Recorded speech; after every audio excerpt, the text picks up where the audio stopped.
జ్ఞాపకం చేసుకుంటూ వస్తున్నాం. లూకాసు వార్త 21 అధ్యాయం 27 వచనాన్ని అందరం కలిసి చదువుతాం.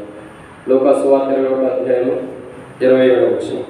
అప్పుడు మనిషి కుమారుడు ప్రభావంతోనూ మహామహిమతోనూ మేఘారుడే వచ్చుట. ప్రభు యొక్క వాక్యాన్ని చూసినట్లయితే మనిషి కుమారుడు మహామహిమతో మేఘారుడే వచ్చుట. కాబట్టి బైబిల్లో గత దినాల్లో మనం కొన్ని వాక్యాలు జ్ఞాపకం చేసుకుంటూ వచ్చాం. ఆయన ఎలా వచ్చున్నాడు అన్నది మనం బైబిల్ స్టడీ తీసుకుని ఆయన ఎలా వస్తున్నాడో 7 ప్రాముఖ్యమైన విషయాలు మనం చెప్పబడుతూ వచ్చాం. తర్వాత ఇప్పుడు అడిగితే కష్టం చెప్పడానికి ఎలా వస్తున్నాడు అన్నది 7 విషయాలు. ఆ 7 విషయాలకి 7 మాటలు చెప్పబడుతూ వచ్చింది. 7 విషయాల్లో మొదటిది ఎలా వస్తున్నాడంటే ఆయన అగ్ని జ్వాలలతో వస్తున్నాడని చూస్తున్నాం. అగ్ని భూమి మీద కింద దిగి వచ్చింది అన్నది 7 విషయాలు చూసాం. దాంట్లో ఇప్పటికే 5 విషయాలు మనం ధ్యానిస్తూ వచ్చాం. మొదటిగా అగ్ని ఎందుకు దిగి వచ్చింది, ఆయన దేవుడి రుజువుపరచాడు. రెండోదిగా తన సేవకు రుజువుపరచాయి. మూడోదిగా పిలుపు కొరకే వచ్చినాయి. నాలుగవదిగా ప్రాణం కాపాడటానికి వచ్చింది. ఐదవదిగా శత్రువును దహించడానికి వచ్చింది. ఆరవదిగా పాపం బట్టి వచ్చింది. ఏడవదిగా పాపమును ప్రాయశ్చిత్తం చేయడానికి వచ్చిందని చెప్తూ వచ్చాం. అదే ఇక్కడ దేవుని యొక్క వాక్యం జాగ్రత్త చూసినట్లయితే ఇది మొదటి 7 మాటల్లో మొదటి మాటకి 7 విషయాలు. ఈ 7 విషయాల్లో ఇప్పటికే 5 విషయాలు మనకు అయిపోతూ వచ్చినాయి. లాస్ట్ వీక్ కూడా మనం ధ్యానిస్తూ వచ్చాం. శత్రువును దహించడానికి అగ్ని వచ్చిందని చూస్తూ వచ్చాం. శత్రువులు ఎవరు మనం ధ్యానిస్తూ వచ్చాం లాస్ట్ సాటర్డే. శత్రువులు ఎవరంటే మనకి మనుషుడికి మధ్యలో ఉన్న భేదానికి వచ్చే శత్రువులు కాదు. శత్రువులు అంటే ఎవరంటే ఈ లోక స్నేహం దేవునితో వైరం అని తర్వాత అంటే అర్థం ఏంటి, ఈ లోకంతో మనం స్నేహం చేస్తే దేవుని దృష్టిలో వైరం అంటే దేవునికి శత్రువుగా అవుతున్నాము.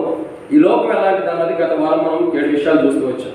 ఈ వారం మనం చూసినట్లయితే దేవుని యొక్క వాక్యాన్ని జాగ్రత్తగా చూసినట్లయితే పాపములు బట్టి వచ్చిన అగ్ని అని మనం చూస్తున్నాం. ఎక్కడి నుంచి వచ్చిన పాపములు బట్టి సదోమ గొమొర్రా పట్టణం పైన పాపములు బట్టి అగ్ని వచ్చిందని చూస్తున్నాం. పాపములు ఏం చేస్తున్నాయి, అసలు ఎందుకు అగ్నికి వచ్చినాయి, మానవుడు ఎలాంటి పాపాలు చేస్తూ వచ్చాడు అన్నది బైబిల్లో కొన్ని విషయాలు ఉన్నాయి. వాటిని మనం జ్ఞాపకం చేసుకోవడానికి ప్రభు సహాయం కొరకే చిన్న ప్రార్థన.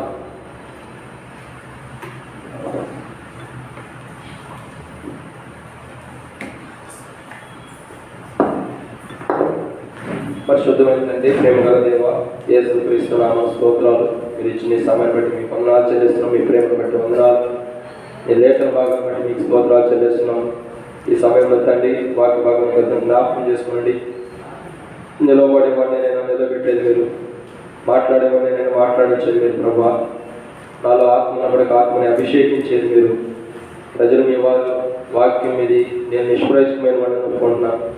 దాసుడు యజమానుల వైపు చూసినట్లు, దాసుడు యజమానుల వైపు చూసినట్లు ఈ రాత్రి కాల సంగమాకాన్ని మీ వైపు వీక్షిస్తుండగా మీరే సహాయం అందించి మహిమ పొందని మాతో మాట్లాడి మా దేహంలో ఉన్న ప్రతి బలహీనతని యేసుక్రీస్తు నామమున ముట్టి స్వస్థత ఆరోగ్యాన్ని ఇవ్వండి. దేవ ఈ జనాల వాక్యం ధ్యానిస్తున్న సహాయం తెచ్చండి. మీ నడిపింపులు మీ సహాయం కోరుకుంటున్నాం.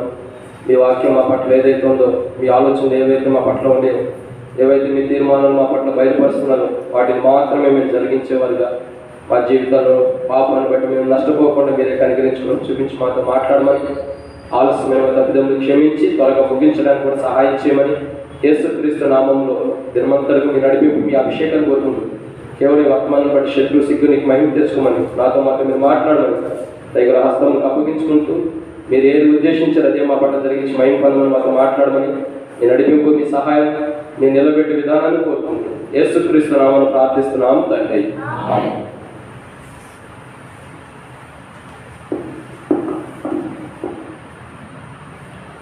ప్రభు యొక్క వాక్యం నుంచి అగ్ని ఎందుకు దిగి వచ్చిందన్నది బైబిల్లో కొన్ని విషయాలు ఉన్నాయి.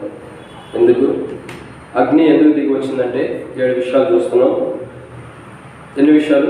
7 విషయాలు. మొదటిగా అగ్ని ఎందుకు వచ్చింది? ఒక 5 నిమిషాలు కూడా ఆలోచించండి. అగ్ని ఎందుకు దిగి వచ్చిందంటే ఆయనే దేవుడిని రుజువుపరచడానికి. రెండోదిగా అగ్ని ఎందుకు దిగి వచ్చింది భూమి మీదకి? తన సేవకును రుజువుపరచడానికి. మూడోదిగా అగ్ని ఎందుకు దిగి వచ్చింది? పిలుపు కొరకే వచ్చినాయి, పిలవటానికి. నాలుగోదిగా అగ్ని ఎందుకు వచ్చింది? ప్రాణమును కాపాడటానికి. ఐదవదిగా అగ్ని ఎందుకు వచ్చింది? శత్రువుని దహించివేయడానికి. ఆరోదిగా అగ్ని దేనికి వచ్చింది? పాపమును బట్టి. ఏడవదిగా అగ్ని దేనికి వచ్చింది? పాపములను ప్రాయశ్చిత్తం చేయడానికి వచ్చింది. అయితే ఇక్కడ మన దేవుని యొక్క వాక్యాన్ని 7 విషయాలు చూస్తూ 7 విషయాలు దాంట్లో 5 విషయాలు మనం ఆల్రెడీ చూసేసాం. 6వ విషయాలు మనం చూసినట్లయితే అగ్ని అసలు సదోమ గుమ్మర పట్టణం పైన వచ్చి కాల్చి వేస్తుందిగా ఉంది. కారణం ఏంటి? పాపాన్ని బట్టి. సో పాపము అసలు ఎలా పాపంగా చేస్తున్నాం మనం పాపులుగా అవుతున్నామంటే కారణాలు ఏంటి అన్నది బైబిల్లో కొన్ని ఉన్నాయి. వాడే మనం జ్ఞాపకం చేసుకున్నట్లయితే రండి. మొదటి మాట న్యాయాధిపతుల ఇక్కడ దేవుని వాక్యాన్ని చూసినట్లయితే మొదటి సమయాల గ్రంథము 15:23 వచ్చిన మొదటి సమయాల గ్రంథం 15:23 మొదటి సమయాల గ్రంథం 15:23 వచ్చిన తిరుగుబాటు చేయుట పాపముతో సమానము. కాబట్టి ఇక్కడ మనం 15వ అధ్యాయంలో చూసినట్లయితే ఇక్కడ దేవుని యొక్క వాక్యాన్ని చూసినట్లయితే తిరుగుబాటు చేయుట సోది చెప్పుట చేయటం చెప్పుటను పాపంతో సమానము, మూర్ఖతను అగపరచుట మాయా విగ్రహములతో గృహదేవతలను పూజించడంతో సమానం. కాబట్టి ప్రభు ఇక్కడ ఒక మాట సెలవిస్తున్నాడు. మొట్టమొదటిగా ఇక్కడ దేవుని యొక్క వాక్యాన్ని చూసినట్లయితే మానవుడు చేసిన పాపం ఏంటంటే, పాపము అసలు ఎలాగ పాపం అంటే చాలా వేరియేషన్ ఉంటాయి, అంటే వ్యత్యాసాలు చాలా ఉంటాయి. నేను ఎప్పుడూ చెప్తూ ఉంటాను, మనకి పాపం ఎలా కనబడిద్ది అంటే, ఒక యవనస్తుడు ఉంటాడు, తన తల్లిదండ్రులకి కొడుకుగా ఉంటాడు. అదే యవనస్తుడు మ్యారేజ్ చేసుకుంటే భార్యకి భర్తగా ఉంటాడు. అదే యవనస్తుడు పిల్లల కంటే తండ్రిగా ఉంటాడు. అదే యవనస్తుడు ఇంకెక్కడన్నా ఇంకో పొజిషన్ ఉండా ఒకటే. అట్లా కాలాన్ని బట్టి అవసరం బట్టి అలా వస్తున్నాడు. అంటే అర్థం ఏంటి? ఒక్కొక్క పనితీరులో ఒక్కొక్క విధానంలో వాడబట్టాన్ని బట్టి ఆ మనిషి కనపడుతున్నాడు. ఇప్పుడు పెద్దవాడికి అయితే ముసలివాడికి అయితే ఏమంటారు? ఆయన పిల్లలు ఈయన మా తండ్రి అంటారు. ఆయన ఏం చెప్తాడు? వీళ్ళకి నేను తండ్రిని అని చెబుతాడు. అంటే రెండు ఒకటే. ఆయనది మాట్లాడే విధానం, చెప్పే వేరియేషన్ అంతా కూడా డిఫరెంట్ ఉంది. పాపం కూడా ఏంటంటే, పాపం అన్నదంతా కూడా అన్ని కలగలిపితేనే వచ్చింది పాపం. పాపం అంటే అర్థం ఏంటి? అన్ని కలగలిపితేనే, అన్ని మిక్స్ చేస్తేనే బయటకు వచ్చింది. అన్ని మిక్స్ చేయకపోతే ఏమి రాదు. ఇంకా పాపం అంటే అలాంటిదంటే ఒక మాట మనకు అర్థం చేసుకోవాలంటే సిస్టర్స్ బాగా నచ్చింది. ఎప్పుడైనా పచ్చిమిరపకాయల పచ్చడి చేశారా? చేయలేదా? సరే, ఈసారి చేర్చుకోండి. పచ్చిమిరపకాయల పచ్చడి ఎలా ఉంటుందంటే, ఫస్ట్ పచ్చిమిర్చి వేస్తారు, చింతపండు వేస్తారు, జీరా వేస్తారు, ఇంకేం చేస్తారు? టమోటాలు కూడా వేస్తారు. మరి ఇక్కడ ఎంత వేస్తారు? అందరి సైడ్ వేస్తారు. టమోటాలు వేస్తారు. ఎంత ఆసక్తి కదా. ఇంకేమన్నా వేస్తారు. దాంట్లో వేసి ఏం చేస్తారు? చక్కగా రోట్లో వేసి బాగా దంచుతూ ఉంటుంది.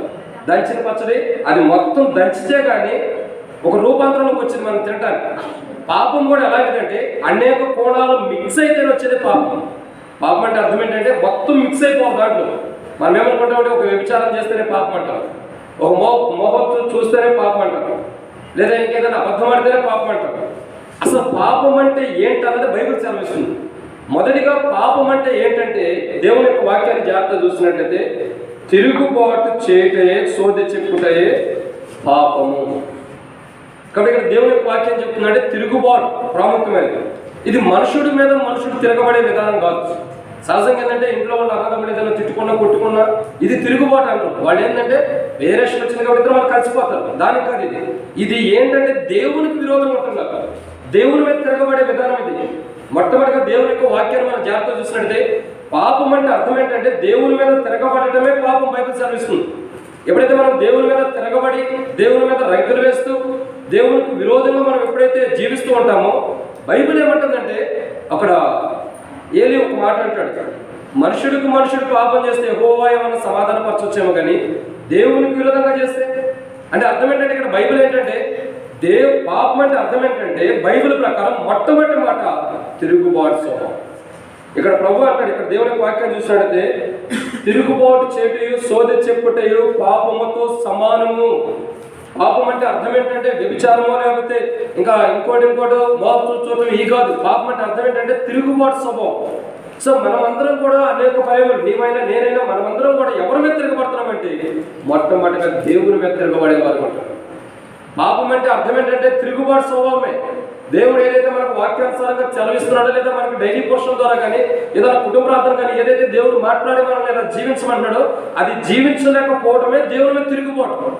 చాలా మంది యొక్క జీవితాలు ఎలా ఉంటాయంటే, వాక్యం చదివేటప్పుడు వారికి ఇష్టమైన మాటలే రావాలి, ఏదైనా దేవుడు శాపం నీకు క్షపించబడు కాక 20 వాళ్ళ దరిద్రం కొద్దీ ద్వితీయోపదేశకాండం 28వ అధ్యాయం వచ్చింది అనుకో, ఇంకేమైపోయింది? చేచి అసలు దేవుడు ఏంది శాపాలు పెడతాడు, రోజు అయ్యొత్తి ఇంకేమనుకుంటారు, వాళ్ళ మందిరాన్ని మానేస్తారు.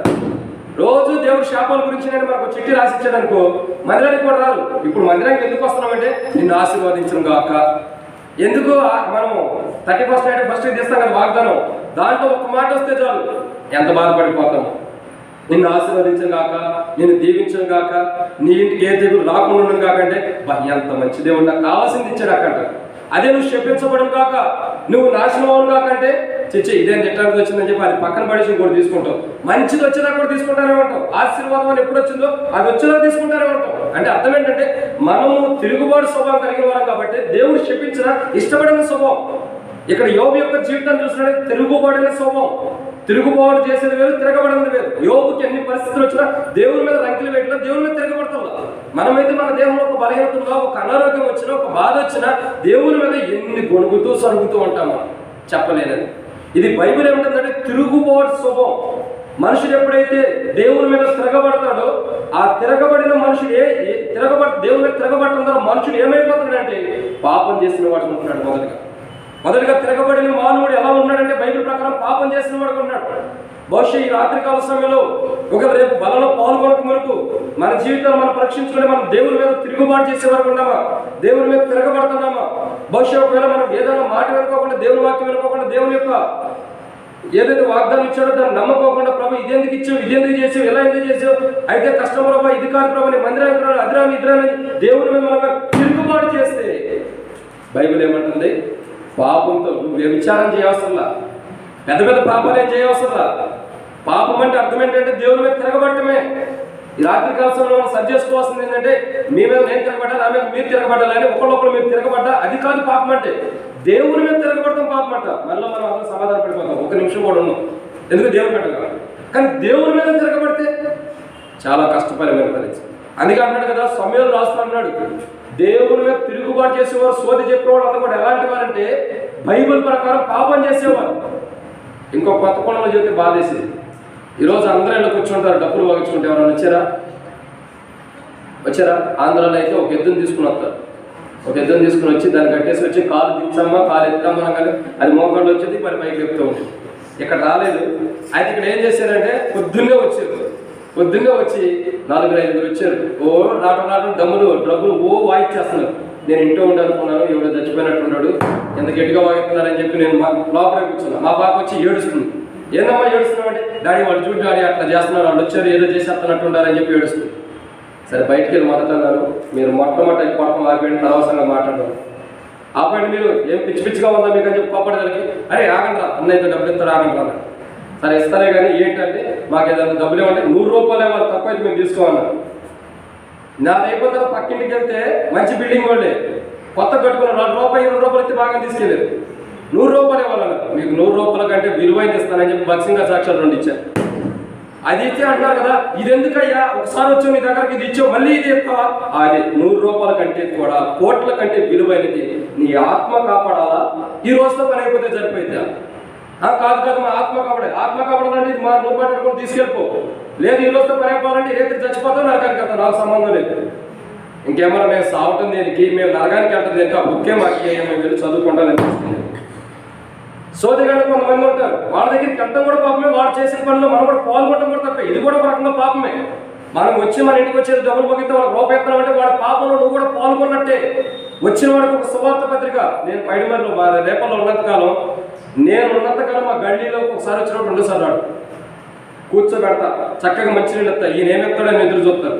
ఓ బక్సింగా సాక్ష్యం, షేలా గుప్తా అంటే సాక్ష్యం ఇచ్చేవాడు. ఇది చదువుకొని అయినా నరకానికి వెళ్తామంటే బాగా ఓడే పాస్టర్ గారు అనవసరంగా నీ దగ్గర కూర్చొని టైం వేస్ట్ చేసుకున్నా, పక్కన త్వరగా అయిపోయేదాన్ని. ఇక మరి 2వ సార్లు నువ్వు ఉండగా రావాలి. ఇప్పుడు అప్పున్నారంటే చాలా మంది.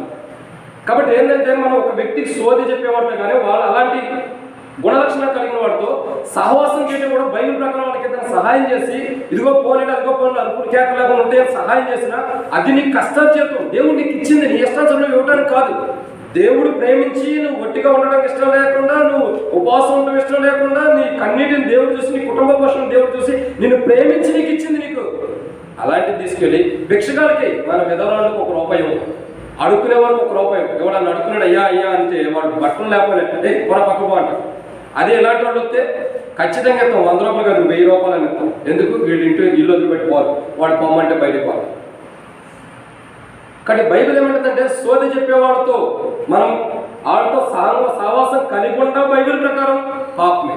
బైబిల్ ఏమంటుందంటే మొదటిగా పాపం అంటే అసలు అర్థం ఏంటంటే తిరుగుబాటు చేసి సోది చెప్పేవాడితో సావాసం కలిగి ఉంటాం. ఇక్కడ బైబిల్ అంటే మొదటిగా తిరుగుబాటు. సో మనం అసలు పాపులు అన్నదానికి సూచన ఏంటంటే మొదటిగా తిరుగుబాటు స్వభావం. కాబట్టి మా యేసు ప్రభువారి మీద కూడా తిరుగుబడి ఆయన ముఖం మీద గుద్ది ఆయన ముళ్ళకిరీటాన్ని కూడా ఎంతో గాయపరిచి ఆయన ముళ్ళకిరీటాన్ని పెట్టినప్పుడు కూడా యేసు ప్రభువారిని బాధ పెట్టినప్పుడు కూడా సిలువుకి వెళ్ళినప్పుడు కొరడాలతో కొట్టినప్పుడు కూడా కలువరి సిలువలో ఆయన చేతుల కాళ్ళ మేకులు కొట్టినప్పుడు కూడా యేసు ప్రభు మీద తిరగబడుతున్నప్పుడు కూడా యేసు ప్రభు అయితే మనకి ఒక మాట అనుకోకుండా ఒకే ఒక మాట సెలవిస్తున్నాడు, తండ్రి వీరేం చేస్తున్నారు, వీరెందుకు కనుక వీరిని క్షమించు. ఎంత ధన్యత! తిరుగుబాటు చేసేవారి గురించి బైబిల్ రాయబడుతుంది.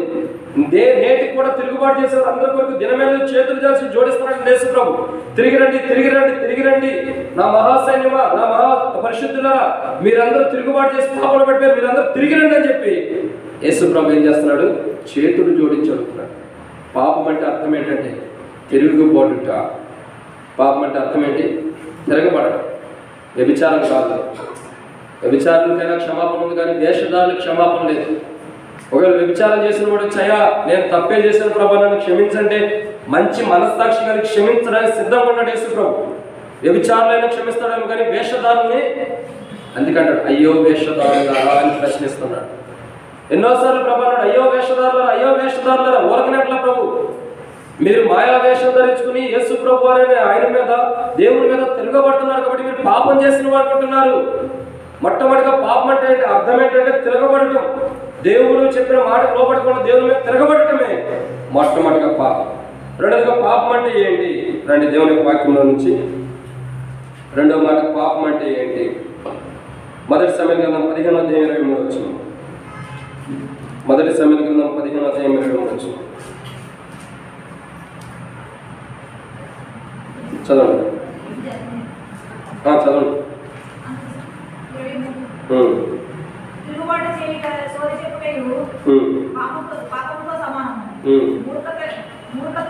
మూర్ఖతను మాయావిగ్రహమును గృహదేవతలను పూజించుటతో సమానము. యెహోవా ఆజ్ఞను నీవు విసర్జించితే గనుక నీవు రాజుగా ఉండటకు ఆయన నిన్ను విసర్జించాను. పాపం అంటే అర్థం ఏంటంటే రెండోదిగా ఆజ్ఞ వినకపోవడం. పాపం అంటే అర్థం ఏంటంటే ఆజ్ఞ వినకపోవడమే. అందుకే ఎన్నోసార్లు చెప్తూ వస్తున్నాం ఆజ్ఞ అతిక్రమమే పాపం. కాబట్టి ఇక్కడ సౌలు యొక్క జీవితాన్ని చూసినట్టయితే సౌలు రాజుగా దేవుడు చేసిన తర్వాత, రాజు అయిన తర్వాత దేవుని మాటలే వింటలేదంట. దేవుని మాట వింటలేదు, దేవుని మీద తిరగబడుతున్నాడు. ఇంకేం చేస్తున్నాడంటే దేవుడు ఏదైతే ఆజ్ఞాపించాడో ఆజ్ఞాపించింది కూడా నెరవేర్చలేని స్థితిలో ఉన్నాడు సౌలు. దేవుడు ఆజ్ఞాపించింది కూడా నెరవేర్చలేకుండా దేవుడు నోటి నుంచి ఏ ఆజ్ఞలు అయితే వచ్చినాయో వాటిని నెరవేర్చలేని స్థితిలో సౌలు ఉన్నాడు. కాబట్టి సౌలు దేవుడు ఏం చేస్తూ వచ్చాడు తెలుసా? చివరిలో రాయబడుతూ వచ్చింది ఆయన నిన్ను విసర్జించాననగా. అంటే అర్థం ఏంటి? ఒకప్పుడు కావాలని ప్రజలందరూ అడిగినప్పుడు కోరుకుని వాళ్ళ కొరకై ఒక రాజుగా నియమించిన తర్వాత ఈయన రాజు అయిన తర్వాత ఏంటంటే దేవుని ఆజ్ఞ నెరవేర్చలేకపోతున్నాడు. బహుశా రాజుగా అవ్వక మునిపే ఇంకా నయం దేవుని ఆజ్ఞ నెరవేర్చేవాడు ఉన్నాడు. అసలు సౌలు యొక్క గోత్రం ఏంటి? ఎక్కడి నుంచి వచ్చాడక్క? ఏ స్కూల్లో చదువుకున్నారు మీరు? సౌలు యొక్క గోత్రం ఏంటంటే సౌలు అంటాడు అసలు గోత్రికుల నా గోత్రం ఉందా? లెక్కలో ఉన్నవాడినా నీచమైన హీన స్థితిలో దౌర్భాగ్యమైన స్థితిలో ఉన్న గోత్రం అది. ఏ గోత్రం అది? బెన్యామీను గోత్రం. బెన్యామీను గోత్రం నుండి దేవుడు ఏర్పరచుకున్నాడు.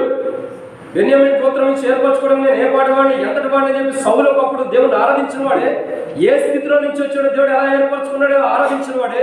కొంత సమయం వచ్చిన తర్వాత దేవుడు ఏదైతే ఆజ్ఞాపించి వెళ్ళు సౌలు ఇలా జీవించు, ఇలా మాట్లాడు, ఇలా దైవిత్వం ఉండు, ఇలా పరిచయం చేయి, ఇలా యుద్ధాలు చేయి, ఇలా జయించుకుంటూ అని దేవుడు చెబుతుంటే సౌలు చివరికి దేవుని మాటను కూడా వినలేని స్థితిలోకి వెళ్ళిపోతున్నాడు.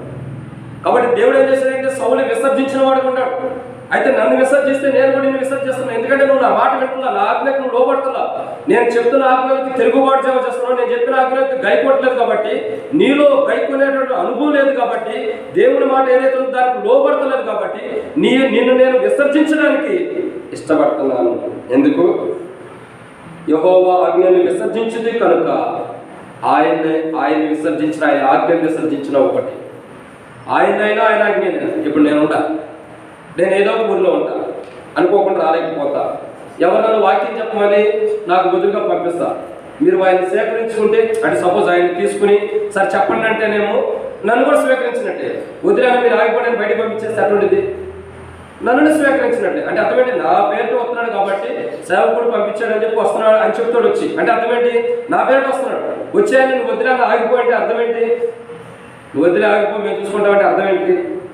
అంటే సేవకుడికి అంటే విలువ లేదని అర్థం. ఇక్కడ ఏంటంటే అదే చెప్తున్నాడు, నేను నా పేరుట ఆజ్ఞ రాసి నీకు ఇస్తే నువ్వు ఆజ్ఞను విసర్జించమంటే నన్ను కూడా విసర్జించినట్టే. సో నన్ను విసర్జించడం ద్వారా, నా ఆజ్ఞను నువ్వు గైకొనకపోవడం ద్వారా పాపం చేసి పడుకుంటున్నావు.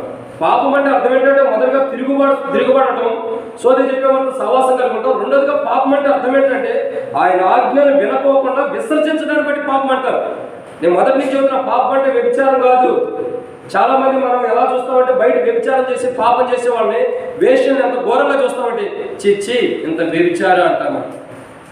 చిచ్చి ఇంత వ్యభిచారులా మనం ఉన్న ప్రదేశంలో ఎవరైనా వ్యభిచారం చేసే స్త్రీలు ఉంటే లేదా పురుషులున్నా మనం ఏమంటాం? వీడు వ్యభిచారులు మనం వాళ్ళని ఏదైతే చూపిస్తాం. కానీ బైబిల్ ఏమంటుందంటే అది కాదు నిజమైన పాపం, దానికి క్షమాపణ ఉంది. బైబిల్ అసలు పాపం అంటే అర్థం ఏంటంటే దేవుడు ఏదైతే ఆజ్ఞ రాసిచ్చాడో దాన్ని నెరవేర్చకపోవటమే పాపం. మనం ఏమంటాం? వేషం చూసి వ్యభిచారం చేసింది అని చెప్తాం. బైబిల్ ఏమో తెలుసు, దేవుని ఆజ్ఞ మనం నెరవేర్చలేదు. యేసుక్రీస్తు ప్రభువు ఒక ఆజ్ఞ ఇస్తే 10 ఆజ్ఞలు నేను నెరవేర్చాను, మీ వల్ల కాలేదు కాబట్టి నేను నెరవేర్చాను కాబట్టి మీకు ఒకటి ఇస్తున్నా. ఏంటిది అది? నిన్ను వలె నీ పొరుగువారిని ప్రేమించు. నిన్ను వలె పొరుగువారిని ప్రేమ. మనం ఏమంటాం? పక్కన వ్యభిచారంటే అయ్యో వ్యభిచారి ఎన్నిసార్లు అంటామో. మనం అన్నమాట ఉరి పోసుకుని చావడానికి కూడా సిద్ధపడి, మనం అనే మాటగా ఉరి పోసుకుని చావడానికి కూడా సమీపం వచ్చింది. కారణం ఏంటి? మన మాటలే, మన ఆలోచన బట్టి, మనం మాట్లాడే ప్రతి మాటను బట్టి గుచ్చుకుంటుంది కాబట్టి ఉరి పోసుకుని చావడానికి సిద్ధంగా ఉంటుంది. ఈ బతికే కంటే అందరి చేత మాట్లాడించుకోండి, ఇక్కడ చావటం మంచిది అంతే. ఆ క్రీస్తు ప్రేమను మనం పంచలేకపోతున్నాం. ఇక్కడ బైబిల్ ఏమంటే ఆయన ఆజ్ఞను విసర్జించిన వాడు క్రీస్తు ప్రేమను పంచలేని వాడి కింద లెక్క. అంటే పాపం చేసిన వాడు. ఆయన ఆజ్ఞ నెరవేర్చడం అంటే నిన్ను వాళ్ళని పొరుగువారిని ప్రేమించడం. ఒక వేశ్య అమ్మ ప్రేమించు, అమ్మ అట్ట కాదు, మంది అంట. నేను మొట్టమొదటిగా సేవకు వెళ్ళిన దినాల్లో మా గ్రామానికి వెళ్ళిన సేవ 6 సంవత్సరాలు అక్కడ సేవ చేశాను. ఒక మందిరంలో 2 బ్రాంచ్లు ఉన్నాయి. దాని కింద ఇంకొక బ్రాంచ్ ఉంది. దానికంటే తెలుసా, కొబ్బరి చెట్టు కింద పరిచయం చేశాను. ఊళ్ళో కాదంటే ఊరి బయట కొబ్బరి చెట్టు కింద పెట్టి సంవత్సరంన్నర పెట్టి, ఒక రోజు 2 రోజులు, సంవత్సరంన్నరలో ఒక్కరోజు ఒక్క ఆదివారం కూడా వర్షం రాదు. ఊరకు నేడుకు వచ్చి నుంచునేదో 7 పాయింట్ 3 పాయింట్ దేవుడు ఊరిని ఇవ్వట్లా. క్రైదానం చెల్లించాం కాబట్టి దేవుడు ఇస్తున్నాడు. ఆ దినాల్లో తినకో ప్రభు మీద ఆధారపడి వాక్యం మీద మనసు పెట్టుకుని వాక్యమే ప్రభు, వాక్యమే, డబ్బులు ఏమొద్దు, ఆస్తి వద్దు, ఐశ్వర్యం వద్దు. చాలా మంది నేటి దినాల్లో అధికారం ఇచ్చింది కానీ డబ్బును బట్టి కానీ తన ఆత్మీయ జీవితాన్ని నష్టపోయిన వారు చాలా మంది ఉన్నారు.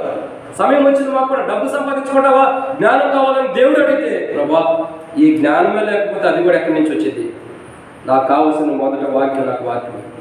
చాలా మంది, అనేక మంది మాతో పాటు ట్రైనింగ్ ఉన్నవారు చాలా మంది వారి అధికారాన్ని బట్టి కానీ వారి ఆదిత్యాన్ని బట్టి చూసుకుని చాలా మంది అధికారం ఇచ్చి కలిగి చివరికి వాక్యాన్ని పోగొట్టుకుని డబ్బు మీద మనసు కలిగి నిన్న డబ్బుకే దాసులు అయిపోయారు కానీ వాక్యాన్ని దాసులు కదా. మేము అందుకే చెప్పుకోగలుగుతాం, మాకు వాక్యం ఇచ్చాడు, వారికి దేవుడు డబ్బు ఇచ్చాడు. ఇది గొప్పదా? అది గొప్పదా? ఇదే గొప్పది. డబ్బు కంటే విలువ కలిగింది వాక్యం. ఆ రోజు విన్నాం కొబ్బరి చెట్టు కింద, అయ్యా ప్రభు వర్షం రాని కూడా ప్రార్థన చేస్తున్నాం. శనివారం రాత్రి ప్రార్థన, అయ్యా వర్షం రాని కూడా కాపాడు. ఓకే, నేను నీ మాట వింటాను, నా మాట వింటావు కదా. సంవత్సరంలో ఒక్క ఆదివారం కూడా వర్షం రాలా. ఇది వాస్తవం, అక్కడ అడిగిన వాళ్ళు కూడా చెబుతారు. ఒక్క ఆదివారం కూడా వర్షం రాలేదండి. ఎంత ధన్యకరమైన జీవితంలో ప్రభు మమ్మల్ని నడిపించాడు. ఎన్నెన్నో ఆడిపోవట్లు, 1, 2 కాదు, ఎన్నెన్నో కష్టాలు, ఎన్నెన్నో నిందలు, అవమానాలు, సహించలేని అవమానాలు, సేవ దేవత విడిచిపెట్టి వెళ్ళిపోదాం అన్నటువంటి అవమానాలు, నిందలు ఏం చేయమని ఎన్నో వచ్చినాయి. ప్రభు ఒకటే మాట్లాడాడు, నువ్వు నా ఆజ్ఞని నెరవేర్చాలి. ఎందువల్ల నీ పొరుగువాడిని ప్రేమి, వాడు ఎలాంటి వాడు అసలు నువ్వు ప్రేమించు, క్రీస్తు ప్రేమను వ్యక్తపరచు. చూడండి, మనం అంటే ఒక వ్యక్తిని ప్రేమిస్తే మన శత్రువుని ద్వేషించవసరం. అతను ప్రేమిస్తేనట అతని తల మీద మనమే నిప్పుడు పోసినట్ట. ప్రేమిస్తే చాలంటే నిప్పులు పోసేసినట్టే. మనం ద్వేషించవసరం, కోపగించుకోవసరం. మన ప్రేమలాగా అతను ఎదుటి వ్యక్తిలోకి వెళ్ళి అతన్ని కాల్చివేసి అతనిలో ఉన్నటువంటి పాపానంతను కాల్చి మన సూర్యులు బయట తీసుకొచ్చింది మనలో ఉన్న ప్రేమ. ఒక వేష్యకి మనం ప్రేమను పంచలేకపోతే దేవుని మాటను ఎలా వింటున్నట్టు? బైబిల్ ఏమంటుందంటే, పాపం అంటే అర్థం ఏంటంటే దేవుని ఆజ్ఞను ఏం చేయాలా? విసర్జించడమే పాపం. సో మన జీవితాల్లో మొట్టమొదటిగా పాపం అంటే తిరగబడి సోది చెప్పేవారితో సావాసం చేయడం పాపం. పాపం అంటే రెండవదిగా ఆయన ఆజ్ఞ ఏదైతే ఇచ్చాడో దాన్ని విసర్జించడం. నువ్వు ఆజ్ఞను విసర్జించావు కాబట్టి దేవుని కూడా విసర్జించినట్టే. అందుకే ప్రభు మాట్లాడాడు. మొన్న ప్రార్థన గుడికలు కూడా మనం చూస్తూ వచ్చాం. కుడివైపున ఉన్నవారు ఎవరు? గొర్రెలు. ఎడమవైపున ఉన్నవారు మేక. గొర్రెలతో ఏమంటున్నాడు? ఇదిగో మీ కొరకై సిద్ధపడిన రాజ్యాన్ని స్వతంత్రించుకోండి అన్నప్పుడు గొర్రెలు అంటే కదా, ప్రభా అవును మీ కొరకు నేను సిద్ధపరిచా, స్వతంత్రించుకో. ఏంటి ప్రభా, మా కొరకు రాజ్యం ఉందా? అవును ఉంది. నీకేం చేయలేదు ప్రభా? తప్పు. నా దాసుల్లో ఒకటి మీరు ఇంటికి చేర్చుకున్నారు, నన్ను చేసుకోండి. నా దాసుల్లో ఒకరికి వస్త్రాలు లేనప్పుడు వస్త్రాలు ఇచ్చారు, నాకు ఇచ్చినట్టే. నా దాసుల్లో ఒకరికి ఆహారం లేనప్పుడు ఆయన ఆహారం పెట్టినప్పుడు నాకు పెట్టినట్టే. కాబట్టి నా దాసులు చేసినప్పుడు నాకు చేసినట్టే. నా దాసుల మీద తిరగబడితే నా మీద కూడా. చూడండి ఎంత దారుణం. దేవుని మాటలు ఎంతో సూటిగా మనం గుర్చుకున్నట్టు ఉంటాయి. కొన్ని ఆ మాటలు మనకు ఇష్టం కూడా ఉంది. బైబిల్ ఏమంటే పాపం అంటే అర్థం ఏంటంటే ఆయన మాట్లాడినా ఆయన వాక్యమైనా ఆయన విసర్జించినట్టే. మనం వాక్యం విసర్జిస్తే అది కూడా విసర్జించినట్లే. అంటే బైబిల్ ఏమైనా సరిస్తుందంటే రెండోదిగా, మొదటిగా తిరుగుబడి సోది చెప్పేవారితో సావాసం చేయడం బట్టి పాపం అవుతుంది. రెండోదిగా పాపం ఏంటంటే బైబిల్ సర్వీస్తున్నమాట దేవుని మాట అంటే దేవుని ఆజ్ఞను విసర్జించడం ద్వారా పాపులుగా అవుతున్నాం. మూడోదిగా పాపం అంటే ఏంటో చూద్దామండి. పాపులు ఎలా అవుతున్నాం? మూడో మాట ప్రభు యొక్క వాక్యాన్ని చూసినట్టే న్యాయాధిపతుల గ్రంథం 10వ అధ్యాయం 10వ వచనం. న్యాయాధిపతుల గ్రంథం 10వ అధ్యాయం 10వ వచనం.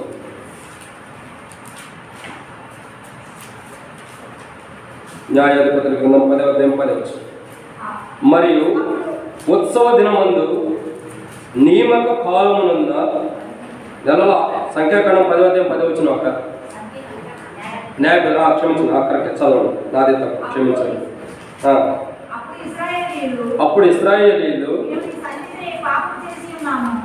దేవుని చదవండి, మేము నీ సన్నిధిని పాపం చేసి ఉన్నాము, మా దేవుని విడిచి బయలులను పూజించున్నామని.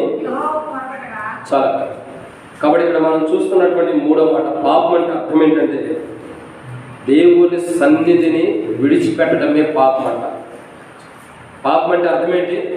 దేవుని సన్నిధిని విడిచిపెట్టడం. ఇప్పుడు చెప్పండి, పాపం అంటే మొదటి మాట తిరుగుబాటు. ఓకే. రెండోదిగా పాపం అంటే దేవుని ఆజ్ఞను విసర్జించడం. మూడోదిగా పాపం అంటే అర్థం ఏంటంటే దేవుని సన్నిధిని విడిచిపెట్టడమే పాపం అంట. చాలామంది ఆదివారం వస్తే మందిరానికి రాదు. చాలామంది మందిరానికి రాదు. ఏంటన్నా మందిరానికి రాలేదు, ఏంటక్క మందిరానికి రాలేదంటే, అబ్బో ఏం చెబుతామన్నా, ఇంటికాడ ఎన్ని పనులు ఉంటాయి, మీకేముందన్నా మీకేం పనులు ఉంటాయి, ఇంటికాడ ఎవరో మీ అత్తమ్మ ఉన్నారు, వాడు చేస్తారు, మీరు చక్కగా రెడీ అవుతారు, వచ్చేస్తారు మందిరానికి, మీకేం పనులు, మాకు ఎన్ని ఉంటాయి. బైబిల్ ఏమంటుందంటే దేవుని సన్నిధిని సంఘ ప్రార్థన కానీ, నిన్న కూడా సంఘ ప్రార్థన గురించి కూడా కొన్ని మాటలు ఇంటూ వచ్చాం వాక్యంలో. విశ్వాస యొక్క లక్షణాలు ఏంటి, విశ్వాసం ఎలా ఉండాలి, ఇవన్నీ చూస్తూ వస్తూ సంఘం గురించి కూడా సంఘ మాటలు కూడా ఒక మాట చెబుతూ వచ్చాడు. మీ సంఘం ఎంత అని చెప్పాలంటే సంఘ ప్రార్థనకి ఎంతమంది వస్తారో అంతమంది చెప్పాలంటే. ఆదివారం వచ్చేవాడు కాదు. ఆదివారం వచ్చేవాళ్ళు ఏంటి, పండగకు వచ్చిన వాళ్ళు ఎక్కే, ఏదో వస్తారు వెళ్ళిపోతారు, చుట్టం చూపుగా బల్ల పాల్గొనాలని. అసలు నీ సంఘం ఎంతంటే సంఘ ప్రార్థనకి ఎంతమంది వస్తారో వాడైనా సంఘం అని చెప్పాలి. ఎట్లయితే మన సంఘం చాలా కష్టం. ఆదివారం వస్తేనేమో నిండిపోయింది, సంఘ ప్రార్థనకు వస్తేనేమో మొదటి మేటతోనే సరిపోయింది, అది కూడా చాలా తక్కువ. బైబిల్ అంటుంది కదా, దేవుని సన్నిధిని విడిచిపెట్టడమే పాపం. పాపం అంటే వ్యభిచారం కూడా కాదు, దేవుని సన్నిధిని విడిచిపెట్టడమే పాపం. సో మన జీవితంలో ఎన్నిసార్లు దేవుని సన్నిధిని విడిచిపెట్టిన అనుభవం, ఒకసారి కాదు, రెండుసార్లు కాదు, ఎన్నోసార్లు మనం దేవుని సన్నిధిని విడిచిపెట్టి దేవునికి దూరం వెళ్ళిపోతూ అనేక పర్యాయంలో ఆయా పనులు కల్పించుకొని ఆదివారం కానీ, లేదా మంగళవారం కానీ, లేదంటే గురువారం కానీ, లేదంటే శనివారం కానీ ఆయా ప్రార్థనా కూడికల్లో, ఆయా కూడికల్లో, ఎన్నో కూడికల్లో మనం మన పనులు బట్టి, మన యొక్క పనితనాన్ని బట్టి ఇంటికాడ ఏదో పనులు భారం పెట్టుకుని మనం దేవుని సన్నిధిని విడిచిపెట్టి మన సొంత ప్రయోజనాల కొరకై దేవుని సన్నిధిని విడిచిపెట్టిన జీవితం. పాపం అంటే అర్థం ఏంటంటే దేవుని సన్నిధిలో రాకపోవడం, దేవుని సన్నిధిని విడిచిపెట్టడమే పాపం. ఒక సంఘ ప్రార్థన నువ్వు రాలేదంటే పాపం చేసినట్టే, ఒక బైబిల్ స్టడీకి నువ్వు రాలేదంటే పాపం చేసినట్లే, ఒక విజ్ఞాపన ప్రార్థన నువ్వు రాలేదంటే పాపం చేసినట్లే, ఒక ఆరాధనకు నువ్వు రాలేదంటే పాపం చేసినట్లే. పాపం అంటే నువ్వు వ్యభిచారాలు అనుకున్నావేమో, పొరపాటు. అసలు ఆ పాపముల కొరక ఎందుకు అగ్ని దిగి వచ్చిందంటే ఇదే కారణం. మొదటగా తిరుగుబాటు చేసేవారు, రెండోదిగా దేవుని మాటను వినని వారు, మూడోదిగా ఎందుకు ఆకాశం నుండి అగ్ని దిగి వచ్చి కాల్చివేస్తుందంటే మూడో మాట బైబిల్ సెలవిస్తున్నమాట. ఎందుకు? దేవుని సన్నిధిని విడిచిపెట్టినటువంటి ప్రజలు కూడా. చాలాసార్లు అడుగుతూ వస్తే బాగా లేదన్నా, కాలు నొప్పులన్నా, నడు నొప్పులన్నా, తలనొప్పి అన్నా, జ్వరం అన్నా, ఇంకేదేదో చెప్తాం. అసలు దేవుని సన్నిధి ఉంది దేనికి? మనకు బాగపోతే అక్కడికి ప్రార్థన చేసుకోవడానికి దేవుని సన్నిధి ఉంది. మనం మటుకు అన్ని సాగులు దాని మీద చెబుతాం. ఇప్పుడు నడవలేదని చూడలేదన్న, నడవలేదు. ఇంకెవరైనా గొడవలు ఆడుకుంటున్నారని చెప్పు, లేదని ఏదైనా డాక్టర్ పొదుపులో డబ్బులు వేస్తున్నారు, వెళ్ళి గ్రూప్ అంటారంటే ఎంత తొందరగా వెళ్ళిపోతామో. ఇక్కడికైతే రావు. అంటే అర్థం ఏంటి? మన జీవితాలు లోకానికి ప్రాధాన్యత ఇస్తున్నాం కానీ క్రీస్తుకి ఇవ్వట్లేదు. బైబిల్ ఏమంటుందంటే క్రీస్తుకి ప్రాధాన్యత. ఒక మాట చెప్తున్నా, ఎవరైనా జాబ్ చేసేవాళ్ళు ఉంటారు అనుకోండి, అని మిమ్మల్ని కదా జాబ్ చేస్తారు కొంతమంది జాబ్ చేస్తూ ఉంటారు. వాళ్ళ రైట్ టైం 9 గంటకల్లా వెళ్ళిపోవాలి ఆఫీస్కి. 10:30కి వెళ్తారా? సరే, ఇవాళ రానులే రేపు వస్తారా 6:00కి వెళ్తారా? జాబ్ అంటే ఏంటి? కరెక్ట్గా నీకు బాధ ఉందా, కష్టం ఉందా, దుఃఖం ఉందా, 9 గంటల కింద అక్కడ కనబడాలా, చివరికి అయిపోయడం వరకు పనిచేసి నువ్వు తిరిగి రావాలా. లేదు నేను 9 గంటలు కాదు 10:30కి వస్తానంటే ఒప్పుకుంటాడా? ఒప్పుకోరు. ఎందుకు? నీ అశ్రద్ధ జీవితాన్ని చూసి ఏం చేస్తారంటే జాబ్ నుంచి తీసేస్తారు. ఇక్కడ తీసేస్తానికి ఎన్నోసార్లు వచ్చినా యేసు ప్రభువుని బట్టి దేవుడు ఆపుతున్నాడు.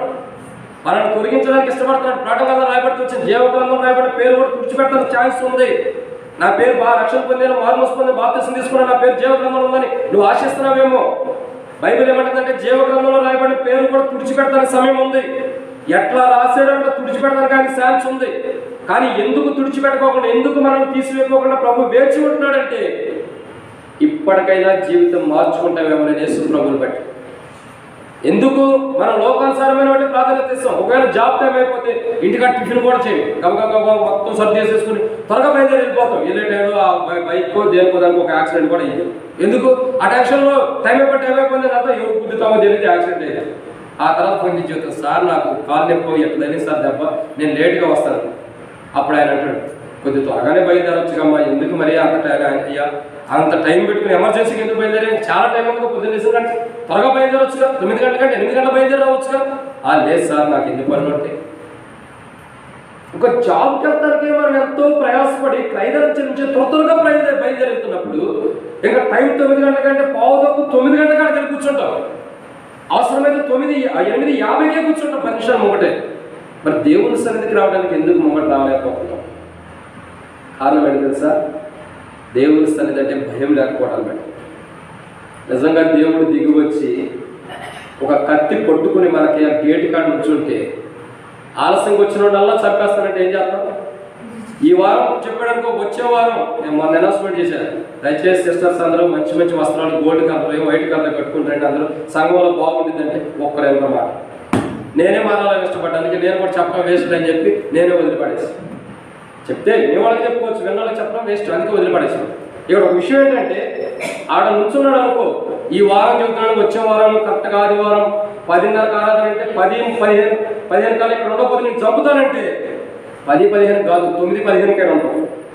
గంట ముందే వచ్చి ఉంటాం. మరి మనం గంట ముందు వచ్చే డోర్ కూడా కూర్చోండి, ప్రభా ఆయన చూడు 10ంటికి వచ్చాడు, 11ంటికి వచ్చి ఈయన చూడు 10:30కి వచ్చాడని మనం గేటు కడుగు మనం చెబుతాం. ఎందుకు? మూడు వచ్చేసేప్పుడు ఆయన చంపుతాడేమో. దేవుడు అంటేనే కనబడిన దేవుడికి నువ్వు విలువివ్వనప్పుడు దేవుడి రాజ్యానికి ఎట్లా వెళ్తాను? దేవుని సన్నిధిని అశ్రద్ధ చేస్తామంటే పాపం చేస్తామని అర్థం. పాపం అంటే వ్యభిచారమో దొంగతనమో భయంకరమైన పాపం కాదు.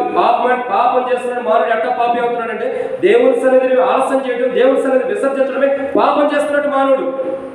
ఒక అక్కగే వాక్యం అనుకోకుండా చెప్పాను, నువ్వు దేవుని సన్నిధి అశ్రద్ధ చేసే కానీ దేవుడు అంత అయిపోయిన తర్వాత వచ్చాకంటే ఇంటికాడ కూర్చోవడం మంచిది, రాకపోవడం మంచిది, దేవుని తీర్పులోకి వస్తామంటే ఆ అవసరం మందిరానికి రావడం ఆగేసింది. ఎక్కడ ఈ ఊరే. ఎందుకు రావట్లేదని ఒక రోజు విజిటింగ్ వెళ్తే చెబుతుంది, అన్న నువ్వు సంఘ ప్రార్థనకు కానీ ఆ ప్రార్థన గుడికి కానీ దేనికైనా టయానికి రమ్మన్నావు కదా, టైం పోతే రావద్దన్నావు కదా, అందుకే నీ మాట గురించి నేను రాకుండా అయిపోతున్నాను. ఒక పాట మొదలైనా కానీ రావట్లేదన్న నేను ఎంత నమ్మకస్తురాలో చెప్పంటుంది. తెలిసినాక ఎంత నమ్మకస్తురాలు ఇప్పుడు అర్థమవుతుంది కానీ అది అంతే కదా. ఒక పాట మొదలైందనే రావట్లేదంటావు, ఇంకెంత నమ్మకస్తురాలు. ఈలోపు మనం ఇక్కడ ఉండవాళ్ళం ప్రభు వస్తే ఎత్తపడతాం, ఆ ఓటికి ఆడే కూర్చొని ప్రభు అంటే ఇంకేం ప్రభు వెళ్ళి ఆలస్యమైనగా నువ్వు రావు కదా అంటాడు. దేవుని సన్నిధి అంటే లెక్కలేదు మనకి.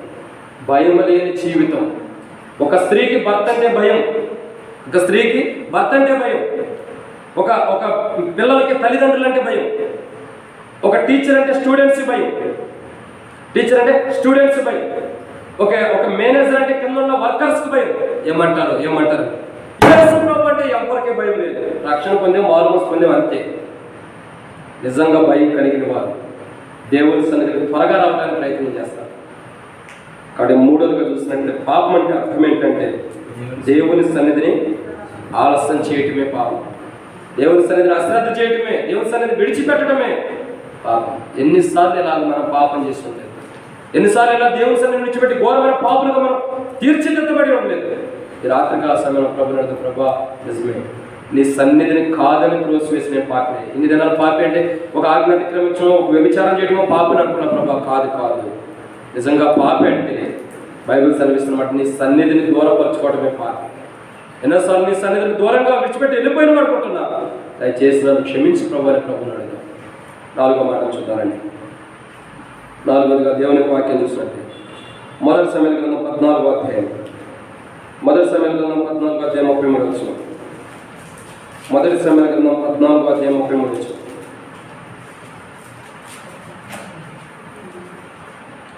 మొదటి సమయాల గ్రంథం 14వ అధ్యాయం 33 వచ్చిన. జనులు రక్తంతోనే తిని యెహోవా దృష్టికి పాపం చేస్తున్నారని కొందరు సౌలునకు తెలియజేయగా అతడు మీరు విశ్వాసఘాతుకులైతే పెద్దరాయి ఒకటి నేడు నా దగ్గరకు దొర్లించి టెండర్ చెప్పాను. చాలు. పాపం అంటే అర్థం ఏంటంటే ఎన్నో మాట ఇది. మొదటిగా పాపం అంటే ఏంటి? తిరుగుబాటు చేయడం. రెండోదిగా పాపం అంటే ఆజ్ఞ అతిక్రమించడం, ఆజ్ఞ వినకపోవడం. మూడోదిగా పాపం అంటే దేవుని సన్నిధిని అశ్రద్ధ చేయడం కానీ దేవుని సన్నిధిని త్రోచిపుచ్చడం. నాలుగోదిగా పాపం అంటే ఏంటంటే బైబిల్ సెలవిస్తున్నమాట. ఇక్కడ దేవుని యొక్క వాక్యం చూసినట్లయితే నాలుగోదిగా పాపం అంటే రక్తము తినటమే పాపం అంట. ఏంటిది? రక్తం. ఇక్కడ రాయబడిన రక్తం తిన్నవారు ఎలాంటి వారు? విశ్వాసఘాతుకులు అంట. అంటే పాపం అంటే అర్థం ఏంటంటే ఎన్నో మాట ఇది. నాలుగోదిగా రక్తం తిన్నవారు విశ్వాసఘాతుకులు అంట. చాలామంది బర్రెలు కానీ ఇంకేదైనా కోళ్ళం కానీ, కోళ్ళం తక్కువలే, బర్రెలు కానీ కోసినప్పుడు చాలామంది రక్తం తింటారు. ఎప్పుడైనా తిన్నారా మీరు? తిన్నారా? అటు ఇటు అంటున్నా ఎప్పుడైనా నాకు కన్ఫ్యూజ్ చేస్తున్నారు. తిన్నారా లేదో ఒక మాట చెప్పేసేయండి. ఆడు తిన్నామో అటు తినలేదో లేదో అని. చాలామంది తింటారు. ఏదైనా బర్రెలు ఏదో ఒకటి బలియం కానీ గొర్రెలు కానీ ఏదో ఒకటి కవక్కనే తీసుకెళ్ళి బేషన్ దాని కింద పెడతారు. ఎందుకు తెలుసా? బ్లడ్ కింద పడిపోతే గడ్డగట్టుకుపోయింది ఎక్కువ సమయం ఉండదు. అందుకేం చేస్తారు? టక్కుని వెళ్ళి పెట్టేశారు. అది గడ్డగట్టుకుపోయిన తర్వాత దాన్ని తీసుకుని చాకుతో ముక్కలు కోసుకుని చక్కగా ఫ్రై చేసుకుంటారు. ఇది తీసేటప్పుడు ఎర్రగా ఉండేది, ఫ్రై చేసిన తర్వాత నల్ల ముసుగు బిల్లు అయిపోయింది. అంటే బ్లడ్ ఎప్పుడైనా సరే వంట వండితే ఏంటంటే నల్లగా అయిపోయింది, బ్లడ్ ఎర్రగా ఉండదు. నేను చూసే చాలా మంది నన్ను తినమంటే బైబిల్లో అప్పుడే బైబిల్ చదువుతూ ఆరంభించాను. రక్తం తిన్నవాడు ఇదేనని చెప్పేదానికి వదిలేనా ఈ రక్తం తింటే షాపులు వస్తున్నవాడు అలా మొక్క కూడా నోటు కానీ చాలా మంది 10 మాసం కూడా తింటారు. అది కూడా నోటి దగ్గరకు వచ్చింది. దాన్ని ఒక్కసారి చూడగానే వామిటింగ్ వచ్చింది. చూస్తేనే వామిటింగ్ వచ్చింది. నీకు వందనాలు ప్రభు అయి తినకోకుండా చేసేవని చెప్పి పక్కన పడేసి చాలా మంది రక్తం తింటారు. రక్తం తిన్నవారు ఎలా అయిపోయారంటే బైబిల్ ప్రకారం విశ్వాసఘాతుకులు అంటారు. విశ్వాసఘాతుకులు అంటే విశ్వాసానికి ఘాతుకులుగా ఉండటమే పాపం చేసినట్టు బైబిల్ ప్రకారం. రక్తం తిన్నవారే పాపం చేసినవారు. కానీ బైబిల్ ఏమంటుందంటే 4వ మాట రక్తం తినకూడదు ఏ జంతువుదైనా. ఎందుకంటే రక్తం ఏంటంటే ప్రాణము. రక్తమే ప్రాణం. చూడండి, మన బాడీలో రక్తం లేదనుకో మనం బ్రతికుంటామట్టగా. ఈ 7 మాటలు ఉండవు, ఆడ కూర్చొని వినేది ఉండదు. ఎందుకు? రక్తం లేకపోతే ఏముండదు. రక్తమే మానవుడికి. మనకి ఇంకో డౌట్ వస్తుంది. ఏదైనా రక్తం ఉంటేనే ఎట్లాగంటే మనం బ్లడ్ మొత్తం బయట తీసేసాం అనుకోండి, హార్ట్కి బ్లడ్ వెళ్ళలేదు, ఇంకేం జరిగింది? అప్పుడు స్టార్ట్ అయింది పరవాసిని జగమును ప్రభా ధన్యుడవు, నీవు ధన్యుడవు, ఇవన్నీ పాడుకుంటేస్తాం. ఆయన ధన్యుడు కాదు తర్వాత, కానీ మొదటి గుడికి మనం పాడతాం. అంటే అర్థం ఏంటంటే రక్తమే మానవుడికి ప్రాణం. మనం చాలా మంది యొక్క జీవితాలు ఏంటంటే రక్తాన్ని తినేవారు ఉంటారు. బైబిల్ ఉంది రక్తాన్ని తినేవారు, నరమాంసాన్ని తినేవారు అని చాలా మంది గురించి రాయబడుతూ వచ్చింది. అంటే అర్థం ఏంటంటే ఒక వ్యక్తి బతికున్నప్పుడే తినేయటం. నాకు తెలిసిన ఒక సహోదరుడు ఉంటాడు, ఆయన ఇక్కడ కాదు, చెన్నై. ఆయన పేరు మహిమదాస్. ఆయన ఏం చేశాడంటే పూర్వ దినాల్లో, నేను కాదు ఒకప్పుడు ఉండే ఆయన పెద్ద ఆయన మహిమదాసు. ఆయన ఎట్లాంటి వాడంటే ఎవరో సిస్టర్స్ అందరూ కూడా సువార్తకి వెళ్తే ఎక్కడో పెట్టే స్వాకేశారంట పెద్ద గొప్ప. ఇప్పుడంటే చిన్న చిన్నవి వచ్చేసింది. ఇప్పుడు ఇంటికి తాళం కానీ మార్పులు వస్తున్నాయి, అన్ని ఏడు తిప్పేస్తున్నారు, లాభం పెట్టేస్తున్నారు, వెళ్ళిపోతున్నాం. పూర్వ దినాలు అట్ట కాదు, పెద్ద పెద్ద గొప్పలు తీసుకొచ్చి దాన్ని పెట్టి ఏదో చాలా టైం తీసుకుని వేసేవాడు లాక్. ఆ లాకేసేసి వెళ్ళిపోయాడంట. సువార్త తీసుకెళ్తే అందరిలో కొట్టుకుని ఆ రూమ్లో పడేసి ఉడిగా పడతారు, మీ ఎవరైనా చూస్తారని చెప్పి ఒక అతను ఆ సిస్టర్స్ అందరూ లోపల పడేసి వెళ్ళిపోయాడు. ఆ విషయం ఎట్టకో బక్సింగ్ గారికి తెలిసింది, తెలియ ఈయన కూడా తెలిసింది మహిమదాస్. ఈయన ఏం చేశాడంటే అప్పుడే పెద్ద ఆయన కదా, వెళ్ళాడంట, ఎక్కడ పెట్టాడో చూశాడంట, ఒక మాట ప్రార్థన చేశాడంట, సంసోను యొక్క దేవుడే నా దేవుడు. ఎందుకు? సంసోను గాడిద దవడ తీసుకుని ఎంతోమందిని చంపాడంట. సర్లేక ఎంతోమంది, ఇంకెందుకు మళ్ళీ పెచ్చని తచ్చుకొని తర్వాత సంగతి, ఎంతోమందిని చంపేశాడు. ఇంకెంతోమందిని కొట్టిన వాడు కూడా ఉంటాడు. కాబట్టి ఆయన బలం ఇచ్చిన దేవుడే నాకు ఇస్తావు అని చెప్పి ఏం చేశాడు, ఇక సంసోను యొక్క దేవుడే నా దేవుడే అని ప్రార్థన చేసుకుని రెండు పిడికిలట బిగుచుకుని ఒక్కసారిగా ఆ తాళం మీద గుద్దాడు. ఇంత పెద్ద తాళం ఒకసారి ఊడి కింద పడిపోయింది. అందరూ అనుకుంటున్నారంటే ఈ నిజంగానే సంసోను, ఎంత బలం ఉందంటే నిజంగానే సంసోను ఏమో మనందరూ కొడతారని చెప్పి అందరూ అనుకుంటున్నారు. ఎవరికి విశ్వాసం. ఇంకోసారి ఇప్పుడు కూడా ఇంత జోక్గా మాట్లాడకూడదు, ఓ దెబ్బ కొట్టాడంటే మనం నిజంగానే సంసోను లాగా పడిపోతామని చెప్పి ట్రైనింగ్ ఉండేవారు. ఆయన సేవకులు అంతవరకు కూడా ఎవరు మాట్లాడలేదు. అన్న ప్రైలాడ్ అంటే ఆ ప్రైలాడ్ అంతే. ఆయన యొక్క జీవితం చూస్తే అంతకుముందు కొన్ని విషయాలు రాయబడుతూ వచ్చింది, ఇంకొకరి గురించి కూడా రాయబడుతూ వచ్చింది. ఒక వ్యక్తి ఒక వ్యక్తిని చంపి, అడవిలో తీసుకుని ఒక వ్యక్తిని చంపి ఆయన మాంసాన్ని తినేసి ఆయన రక్తాన్ని తాగి ఆ గుండెగా కలిగిన పేగులను చూసి ఆయన చేతితో కొట్టుకున్న రోడ్డు మీద నడుచుకుంటూ వచ్చాడు. మొత్తం ఆయన మనిషిని చంపేసి పీకులు తినేసేసి ఆ లోపల పేగులు గుండెనంతా కూడా కొట్టుకుని భార్య దగ్గర తీసుకొచ్చాడు. ఎవరి భార్య దగ్గరికి? ఆయన భార్య దగ్గరికి తీసుకెళ్ళి, ఇది నీ భర్త గుండెకాయ, ఆయన పేగులు, నీ భర్తను చంపేసాను, ఇదిగో నీ భర్తని ఇచ్చాడు. అంత నరమాంసుడు, అంత అలాగూ నరమాంసాలు తినేవాళ్ళు అలాగే ఉంటారు. అలాంటి దుర్మార్గులు కూడా యేసు ప్రభు గురించి తెలుసుకున్నప్పుడు జీవితాన్ని మార్చుకున్నారు. చాలా మంది యొక్క జీవితాలు చూస్తున్నట్టు ఇదే రక్తాన్ని తినేస్తారు. రక్తాన్ని తినడమే పాపం బైబిల్ ప్రకారం. రక్తాన్ని తినేవాళ్ళు ఎలా అంటారంటే బైబిల్ ప్రకారం విశ్వాసఘాతుకులు, విశ్వాసానికే దారుణంగా మోసం చేసిన వారని అర్థం బైబిల్ ప్రకారం. విశ్వాసానికే మోసం చేసిన వారు. విశ్వాసానికి మోసం అంటే అర్థం ఏంటి? విశ్వాసం అంటే అర్థం ఏంటి? నమ్మకం. దేవుని మీద నమ్మకం ఉండి వేరే వాళ్ళు ఆశ్రయించడమే విశ్వాసానికి ఘాతుకులను. పాపం అంటే అర్థం ఏంటంటే దేవుని మీద నమ్మకం పెట్టి కూడా వేరే వాళ్ళ మీద ఆశ్రయించడమే విశ్వాస ఘాతుకులని అర్థం. సో విశ్వాస ఘాతుకులే, విశ్వాసానికి ఘాతుకులుగా ఉండటమే పాపం. రక్తం తిని అలా ఉంటారు. అంటే నాలుగోదిగా పాపం అంటే అర్థం ఏంటంటే రక్తం తిని విశ్వాసం ఘాతుకులు అవుతారు. ఐదవదిగా పాపం అంటే ఏంటో చూడాలని దేవుని వాక్యంలో అండి. మొదటి సమయాల గ్రంథము 2వ అధ్యాయం 25 వచనం. మొదటి సమయాల గ్రంథం 2వ అధ్యాయం 25 వచనం.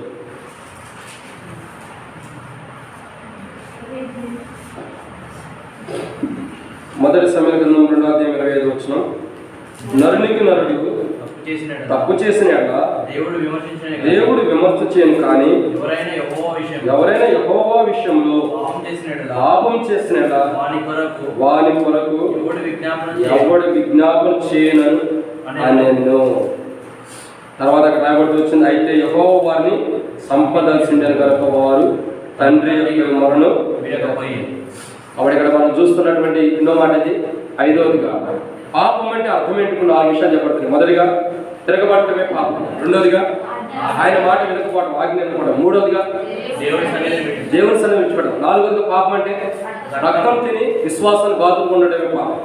ఐదవదిగా పాపం ఏంటంటే ఇక్కడ రాయబడుతున్న మాట దేవుని గురించి, దేవుని విషయంలో పాపం అంటే అర్థం ఏంటంటే దేవుణ్ణి లెక్క చేయకపోవడమే పాపం. పాపం అంటే అర్థం ఏంటంటే దేవుణ్ణి లెక్క చేయకపోవడం.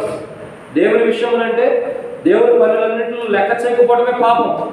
చాలాసార్లు మన యొక్క జీవితాలు ఎలా ఉంటాయంటే దేవుని లెక్క చేయము. దేవుని లెక్క చేసే కోణాలు మనకు ఉండవు. ఎందుకు చెప్తున్నామంటే మనం మన తల్లిదండ్రులే లెక్క చేయము. మనకు జన్మనిచ్చినటువంటి తల్లిదండ్రులే మనం లెక్క చేయనప్పుడు లెక్క చేయకపోవడం అంటే అర్థం ఏంటి? తల్లిదండ్రులు ఏదైనా మాట చెబితే వాళ్ళ మాట వినుకోకుండా వెళ్ళిపోయి పక్కన వాళ్ళ మాట ఏంటమే లెక్క చేయకపోవడం. తల్లిదండ్రులు చెప్పిన మాట త్రోసిపోచ్చి నీ ఇష్టాసనం వెళ్ళటమే లెక్క చేయకపోవడం. కాబట్టి దేవుని యొక్క మాట, దేవుని యొక్క ఆజ్ఞ, దేవుని యొక్క సన్నిధిని విసర్జించి దేవుని సమయాన్ని వ్యర్థపరిచిన వారు ఉంటున్నాం. కాబట్టి మనం పాపులుగా చేపడుతున్నాం. యెహోవా విషయంలో అంటే ఆయన విషయంలో అంటే అర్థం ఏంటి? ఆయన సొంత కార్యాల్లో, ఆయన సొంత విషయాల్లో ఎప్పుడైతే మనం ఏలు పెట్టి మనది కాని పని మనం చేస్తామో బైబిల్ ప్రకారం అది పాపం. ఆయన విషయం అంటే ఆయన సొంత పనులు మనం చేయించకూడదు. ఆయన సొంత కార్యక్రమాలు మనం చేయించామంటే వచ్చాక అలాంటి మరణం వచ్చింది, అలా వచ్చింది మనకు. ఇక్కడ అదే రాబడుతూ వచ్చింది, యెహోవా వారికి సంపదలు ఉండేది కాబట్టి వారి తండ్రి యొక్క మొర వారు వినకపోతున్నారు. వారు దేవుని విషయంలో పాపం చేస్తూ వచ్చారు. దేవుని విషయంలో వారు చేసిన పాపం ఏంటంటే దేవుని బిడ్డలో దేవుని సన్నిధికి ప్రేమించి దేవుని సన్నిధికి వారి పాప పరిహార బలి కానీ, సమాధాన బలిగా కానీ, ఏదైతే వారికి కావాల్సిన ఒక దూడలు కానీ, ఒక కొయ్య దూడలు కానీ, పౌర పిల్లలు కానీ ఏదైతే తీసుకొచ్చి బలిగా ఇస్తున్నారు యాజకులకి, యాజకుల యొక్క కుమారులు అయినటువంటి ఏలి యొక్క కుమారులు దేవుని సన్నిధికి తేవడంతోనే ఉడికి ఉడకంతో ఏం చేస్తున్నారు? తీసుకుని వాళ్ళు తినేస్తారంట. దేవునికి నైవేద్యం అప్పగించక మునిపే, దేవుడికి నైవేద్యం అర్పించక మునిపే తీసుకుని వారందరూ వాడే తినేస్తున్నారు. ఈ విషయం పెద్దలందరూ తెలిసేది చెప్పారు. అయ్యా నీ బిడ్డలు ఎలా చేస్తున్నారంటే సరైన విధానంలో బిడ్డలు గద్దించలేకపోయాడు. సరైన విధానంలో బిడ్డలు గద్దించలేకపోయాడు. అయ్యా ఎట్ట ఇది దేవుడికి మనుషులు చేస్తే క్షమాపణ ఉంది కానీ దేవుడు చేస్తారు కానీ దేవుడి విషయం చేస్తే అట్లా అని చెప్పి అన్నీ వదిలిపెట్టాడు. అంతవరకు సరైన విధంగా బిడ్డలు గద్దించకపోవడం లేదు ఏలి యొక్క జీవితంలో. అలా లేదు కాబట్టి ఏలి ఇద్దరు కుమారులు ఏలి తర్వాత ఏలి యొక్క కోడలు నలుగురు ఒకే దినాన్ని చచ్చిపోతూ వచ్చారు. ఒకళ్ళు కాదు, నలుగురు ఒక దినాన్ని చచ్చిపోతూ వచ్చారు. అందుకంటే ఏలి యొక్క కోడలు ఒక మాట పెట్టింది, ఆ మనవుడికి ఒక పేరు పెడుతూ వచ్చింది. ఏంటంటే ఈ కాబోదు దేవుని మహిమ ఇశ్రాయేలు ప్రజల నుంచి వెళ్ళిపోయింది. దేవుని మహిమ ఇశ్రాయేలు ప్రజల నుంచి వెళ్ళిపోవడానికి గల మొట్టమొదటి కారణం ఏంటంటే దేవుని విషయాల్లో చేయించడం. దేవుని విషయాల్లో చేయబెట్టడం వల్ల దేవుని మేము వెళ్ళిపోవడానికి ఇష్టపడింది. అసలు మనమెవరు ఆయన విషయాల్లో చేయించడానికి? మనకేం పనుంది ఆయన విషయాల్లో తలదూర్చడానికి? మనకంత అవసరమా?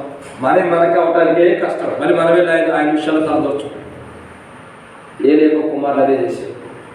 దేవుని సన్నిధి తీసుకొచ్చిన అర్పణలో సరైన విధానంలో ఉంచుకోకుండా, దేవునికి అర్పించవలసిన పనులు అర్పించుకోకుండా మాకు కావాలని అడిగి తీసుకున్నారు. కాబట్టి ఏం జరుగుతూ వచ్చింది? ఒకే దిన నలుగురు చనిపోతూ వచ్చింది. ఒకే దిన మీ ఇద్దరు కుమారులు చచ్చిపోయాడు అనగానే గడప మీద ఉన్న ఏది వెనకబడి చచ్చిపోయాడంట. గడప ఎంత హైట్ ఉండేది? ఎంత హైట్ ఉండిద్దా? గడప ఎంత ఉండేది? ఎంత గొడవ ఉండదు. సరే ఎంత ఉండిద్ది అనుకో పూర్వదినాలు. ఎంత దాని మీద నుంచి వెనక తిరిగి పడిపోయాడంటే, లేదా మన కుర్చీ అంత హైట్ వేసుకోండి, ఆ కుర్చీ అంత హైట్ మీద నుంచి కింద పడిపోయాడు చచ్చిపోయాడంటే ఎంత దారుణమైన మరణమో. ఏలి యొక్క ఇద్దరు కుమారులు చనిపోయిన విషయం తెలంగాణలో ఏలి కూడా చచ్చిపోయాడు. ఏలి ఇద్దరు కుమారులు చచ్చిపోయిన విషయం తెలంగాణలో కూడా చచ్చిపోతూ వచ్చింది. అవన్నీ కూడా కింద రాయబడుతూ వచ్చింది. మీరు 2వ అధ్యాయం కాడి నుంచి మొత్తం కింద చూస్తే అది మొత్తం కూడా మీకు కనబడుతూ వస్తుంది. మొత్తం కూడా కనబడుతూ వచ్చింది. అర్థమేంటి? ఎంత దారుణమైన మరణం అంటే ఈ కాబోదు అనుభవం ఇశ్రాయేలులోకి వచ్చేసింది. ఎందుకు? దేవుని విషయాల్లో తలదూర్చడానికి, చేయబెట్టడానికి. అనేక పర్యాలు మనం కూడా దేవుని విషయాల్లో నేను చేస్తా, నేనుంటా, నేను చేయగలని చెప్పి మనం తలదూరుస్తాం. మనం తలదూర్చడం ద్వారా దేవుని మహిమ మందిరంలో నుంచి వెళ్ళిపోవడానికి ఇష్టపడుతుంది. దేవుని మహిమ మందిరంలో నుంచి వెళ్ళిపోవడానికి ఇష్టపడుతుంది. ఎప్పుడైతే దేవుని మహిమంతా కూడా మందిరంలో ఉండాలంటే దేవుని విషయంలో మనం తలదూర్చకూడదు. ఇక్కడ ఏలి యొక్క కుమారులు ఇద్దరు కూడా యాజకుల తర్వాత కుమారులు అంటే యాజకత్వం కలిగిన వారే. యాజకత్వం కలిగిన యాజకులయ్యుండి కూడా దేవునికి అర్పించవలసిన బలి సరైన విధాలు అర్పించుకోకుండా, అర్పణ సరైన విధాలు ఇవ్వకుండా, ఏదో నామకార్థంగా జనమందరూ ఏమంటారా, మా తండ్రి ఒక సేవకుడు, లేదా మేము పురాతన దినాల్లో నుంచి మందిరాల్లోనే ఉంటున్నాం, మేము ఇట్లా చేస్తూ వస్తున్నాం, మేము ఎంతో పెద్ద విశ్వాసం, ఎంతో పెద్ద నమ్మకస్తులు, మేము మా తల్లిదండ్రుల కాడి నుంచి వస్తున్నటువంటి గోత్రాలు ఇవన్నీ కూడా మేమే మందిరం నుండి ఈ బలి అర్పించేవాళ్ళం, మాకు మించినోడు ఎవరు ఉండాలని చెప్పి అతిశయం ఏం చేస్తూ వచ్చాడు. దేవునికి అర్పించవలసిన అర్పణ దేవునికి అర్పించుకోకుండా ఉడికి ఉడకందంతా తీసుకొని తిన్నవాళ్ళు. ఇంకా వాళ్ళంతా కొత్తగా కొంకిలు రెడీ చేశారంట. కొంకిలు అంటే తెలుసా, రోడ్ వేసేటప్పుడు పెద్ద, ఇప్పుడు లేదు, రోడ్ వేసేటప్పుడు పెద్ద పెద్ద గరుకురాలు ఉంటే ఒకటి ఇట్లా పుట్టుకుని లాగుతూ ఉంటే అక్కడ ఉన్నటువంటి చాలా చీలుకులు ఉంటాయి. అవన్నీ పెద్ద పెద్ద రాళ్ళన్నీ కూడా సమానంగా అక్కడ మెత్తల పనులు ఉంటే అక్కడ లాగుతాయి. అట్లాంటి కొంకులే. అలాంటి కొంకులు ఏం చేశారంటే ఆ మాంసం ఉడికి ఉడికిన మాంసం అట్లా పెట్టి చేతితో కూడా వాటితో తీసి వారు తింటూ ఉండేవాడు అనమాట. ఎంత దారుణమైన పని! దేవుని సన్నిధికి, దేవుని మందిరం ఉండవలసిన దాన్ని, దేవునికి అర్పించవలసిన దాన్ని వాళ్ళందరూ వాళ్ళు తింటే ఏం జరుగుతుంది తెలుసా? దేవుని పనిలో తలదొచ్చడం ద్వారా ఒక్కసారి 2 కుమారులు, తాను, తన కోడలు, 4 చచ్చిపోతారు. ఎంత దారుణమైన పరిస్థితి! ఇంత నష్టం కలగడం కారణం ఏంటి? దేవుని విషయంలో పాపం చేశారు. జాగ్రత్త. మనం ఎవరమైనా సరే, సేవకుడు లేదు, విశ్వాసం లేదు, సంఘ పెద్దలు లేదు, బైబిల్ దృష్టిలో అందరం ఒకటే. బైబిల్ దృష్టిలో అందరం ఒకటే. నేను గొప్ప, నువ్వు గొప్ప, నువ్వు గొప్ప, నేను గొప్ప అనుకోవడం లేదు. బైబిల్ దృష్టిలో అందరూ సమానమైన వారే. లక్ష్మీగారు చెబుతారు, all are equal, all are precious. అందరూ సమానమైన వారే, అందరూ ప్రత్యేకమైన వారే, అందరూ దేవుడు కావాలి. ఎవరో ఒకరు గొప్పవాడని లేదు, సేవకుడే లేదు, సంఘ పెద్దలు లేదు, విశ్వాసం లేదు. సేవకుడే నేను చెప్పిందే వినాలనుకుంటే, నేను చెప్పిందే చేయాలనుకుంటే రుణంలో తీర్పు. లేదా సంఘ పెద్దలు మేమే గొప్పవాళ్ళు అనుకుంటే మనకు రుణంలో తీర్పు. లేదా విశ్వాసలే, నేను కాముగా నామలు ఉండాలి, నేను విశ్వాసం అనుకుంటే అది రుణంలో తీర్పు. ఎప్పుడు కూడా విశ్వాసం, నీ విశ్వాసం యొక్క జీవితం బట్టి అతిశయపడకూడదు. మనకి ఇచ్చిన పొజిషన్ బట్టి అతిశయపడకూడదు. దేవుడు మనకి ఇచ్చినటువంటి అభిషేకాన్ని బట్టి అతిశయపడకూడదు. మనం దేవుని విషయంలో ఎప్పుడైతే అతిశయపడతామో, బైబిల్ ప్రకారం పాపం చేసిన వారు ఉన్నాం కాబట్టి మనకేమొస్తుంది? మరణం. దేవుడు సంపదలు చూచాను కాబట్టి వాళ్ళు ఆ మాట వెళ్ళకపోయారు. బహుశా రాత్రి కాలంలో దేవుని విషయాల్లో మనం తలదూర్చేవారు ఉంటే, ఇది ప్రేమపూర్వకమైన హెచ్చరిక. ద్వేషం లేదు, కోపం లేదు, ఎవరి మీద ఎవరికి ద్వేషం అనుకో, ప్రేమపూర్వకమైన హెచ్చరిక. దేవుని విషయాల్లో మనం తలదూర్చుకోవడం కాదు. తల దూరిస్తే ఇదే జరుగుతుంది. ఏం జరుగుతుంది? కష్టం వస్తుంది. కాబట్టి ఏలి యొక్క కుమారులు అదే చేస్తూ వచ్చారు. ఉడికి ఉడికిన మాంసం తీసుకుని దేవుడికి అర్పించాల్సిన అర్పణ కూడా సరిగా అర్పించలేకపోకుండా తీసేసుకుని తిన్నారు కాబట్టి మరణం వచ్చింది. పాపం అంటే అర్థం ఏంటంటే దేవుని విషయాల్లో తలదూర్చి ఏలు పెట్టడమే పాపం. ఇప్పుడు అర్థమైన పాపం అంటే వ్యభిచారం ఇంకోటి కూడా కాదు. ఆజ్ఞ అతిక్రమించడం, వ్యభిచారం అవన్నీ జనరల్గా. అసలు పాపానికి అర్థం మన మానవుడు పాపకి ఎలా అవుతున్నాడంటే ఇదే మాట. మొదటిగా తిరగబట్టడం, రెండోదిగా ఆజ్ఞ అతిక్రమించడం, మూడోదిగా దేవుని సన్నిధిని విడిచిపెట్టడం, నాలుగోదిగా రక్తాన్ని తినడం, ఐదోదిగా దేవుని విషయంలో తలదోచుకోవడం, ఆరోదిగా పాపం అంటే అర్థం ఏంటంటే, రండి దేవుని యొక్క వాక్యం చూసినట్టు, ఆరోదిగా పాపం అంటే అర్థం ఏంటి? మొదటి రాజుల గ్రంథం 14:22 వచ్చింది. మొదటి రాజుల గ్రంథం 14:22 వచ్చింది. మొదటి రాజుల గ్రంథం 14:22 వచ్చింది. యూదావారు యెహోవా దృష్టికి కీడు చేసి తమ పితరులు చేసినదంతా అంతటిని మించినట్టుగా పాపం చేయొచ్చు ఆయనకు రోషము పుట్టించింది. కాబట్టి ఇక్కడ ఆరోజుగా పాపం అంటే అర్థం ఏంటంటే ఆయన కోపం పుట్టించడమే పాపం. పాపం అంటే అర్థం ఏంటి? ఆయన విరోధంగా ఉండి, ఇక్కడ రాయబడి అనమాట. రోషం అంటే అర్థం ఏంటి తెలుసా? కోపం. రోషం అంటే అర్థం ఏంటి? కోపం. చాలా మంది రోషం ఉంటారంటే అర్థం ఏంటి? కొంతమంది అట్లా అడుగుతారు, యోగు భార్య అంటారు, నీకు రోషం లేదా? దేవుడు అంటే నేను బాధ పెడుతుంటే రోషం కలిగిన వాడు అయితే దేవుడు తిట్టి చచ్చిపో అంటే కోపంతో తిట్టి చచ్చిపో. కొంతమంది ఎలా ఉంటారు? రోషం అంటే అర్థం ఏంటంటే కోపం కలిగిన వాడు.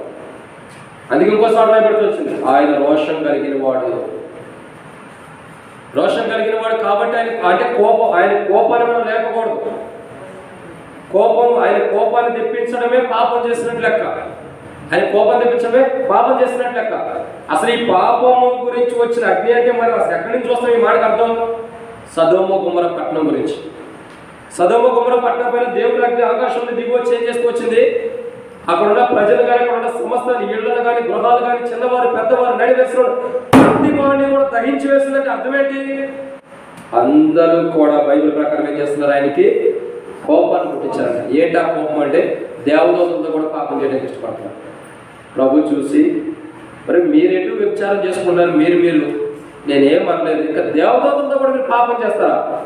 ఆయన కోపం రగులుకొని ఆ సదోమ గుమ్మర పట్టణం అంతా కూడా దహించి వేయబడుతూ వచ్చింది అగ్నితో. పరలోకం నుండి అగ్ని దిగి వచ్చింది. ఆరుగా ఎందుకు అగ్ని దిగి వచ్చిందంటే ఎందుకు? పాపం బట్టి. ఆ పాపం ఏంటన్నది ఇప్పుడు 6 విషయాలు చూస్తున్నాం. ఎందుకు అసలు ఈ పాపం బట్టి అగ్ని దిగి వచ్చిందంటే అసలు పాపం మానవుడికి ఎలా చేయబడుతున్నాడంటే ఆరుగా ఎలా చేయబడుతున్నా ఆయనకి కోపం తెప్పించింది. చూడండి, మన ఇంట్లో ఎవరైనా పిల్లలు ఉంటారు, వాళ్ళకి 1-2 సార్లు మనం మాట చెప్పాం. మనం మాట చెప్పినప్పుడు మన మాట వినకపోతే మనకేమొచ్చింది? పోలే నా బిడ్డలే నా మాట ఎట్లా లేదురా అని సంతోషపడతామా? ఏం చేస్తాం? కోపగించుకోండి. ఎందుకంటే అది నా ప్రాక్టికల్ లైఫ్. మా పాపకు కేకేస్తే చాలు వెనక తిరిగిపోయింది, 2వ కేక అవసరం. వాళ్ళ అమ్మ ఎన్నిసార్లు పిలిచినా ఏం మాట్లాడు. ఈ శివునింటిది శివుని పోయింది, అట్లాగే కూర్చుని ఆ పని చేసుకుని మళ్ళీ ఎప్పటికీ వచ్చింది అండి నా మాట ఎంతో నువ్వే ఒక కేక అనగానే ఏం బాయ్ అనగానే డాడీ చెప్పు డాడీ అని ఏ పని ఆపేసింది. మనం కొట్టి తిడితే మన బిడ్డలకి ఏం నేర్పలేదు. అందుకే ఒక మాట ఉంది, మనిషికి ఒక మాట, అది నేను చెప్పండి. మనిషికి ఒక మాట. మన పిల్లలకు మనం ఒక మాటతో గద్దిస్తే చాలు, ఆ మాటకి వాడు మారేటట్టు ఉండాలి. 2వ మాట అవసరం. నువ్వు ఎన్నిసార్లు నీ బిడ్డలు కొట్టినా, ఎన్నిసార్లు ఎంత కర్రలు పెట్టి, ఎంత పెద్ద పెద్ద కర్రలు పెట్టి నీ బిడ్డలు కొట్టినా నీ బిడ్డల దృష్టిలో నువ్వు గొప్ప పాపిగా కనపడతావంతే. అయ్యో నా తల్లిదండ్రులు ఎంత దుర్మార్గులా, నా తల్లిదండ్రులుగా ఎంత భయంకరులా, ఎంత కోపంతో నన్ను ఇలా కొడతారని తల్లిదండ్రులు ఒక పాపులుగా చూస్తారు. పిల్లలు ఒక మాటతో కంట్రోల్ చేసుకోవాలి. పిల్లలు పట్టవసరలా తిట్టవసరలా ఒక మాటే పిల్లలు కంట్రోల్ పెట్టుకోవాలి. ఆయన కోపం అన్నది మన పిల్లలు మన కోపం తెప్పిస్తేనే మనం కొడతామే. మరి ఆయన కొట్ల ఆయన మనలాంటి వాడే కదా, మనలాంటి రూపం కలిగిన వాడే కదా, మనలాగా 2 చేతులు 2 కాళ్ళు కలిగిన వాడే కదా. మరి ఆయన కొట్టడా? కొడతాడు. మనం కొడితే కొద్దిసేపు దెబ్బ తగిన తర్వాత ఏడ్చి మాంతాను మన పిల్లలు. దెబ్బ కొట్టిన తర్వాత నేను ఎప్పుడో 2-3 సార్లు కొట్టినట్టు గుర్తు మా పాపని బాగా ఏదైనా మాట పడితే కొట్టేస్తాను.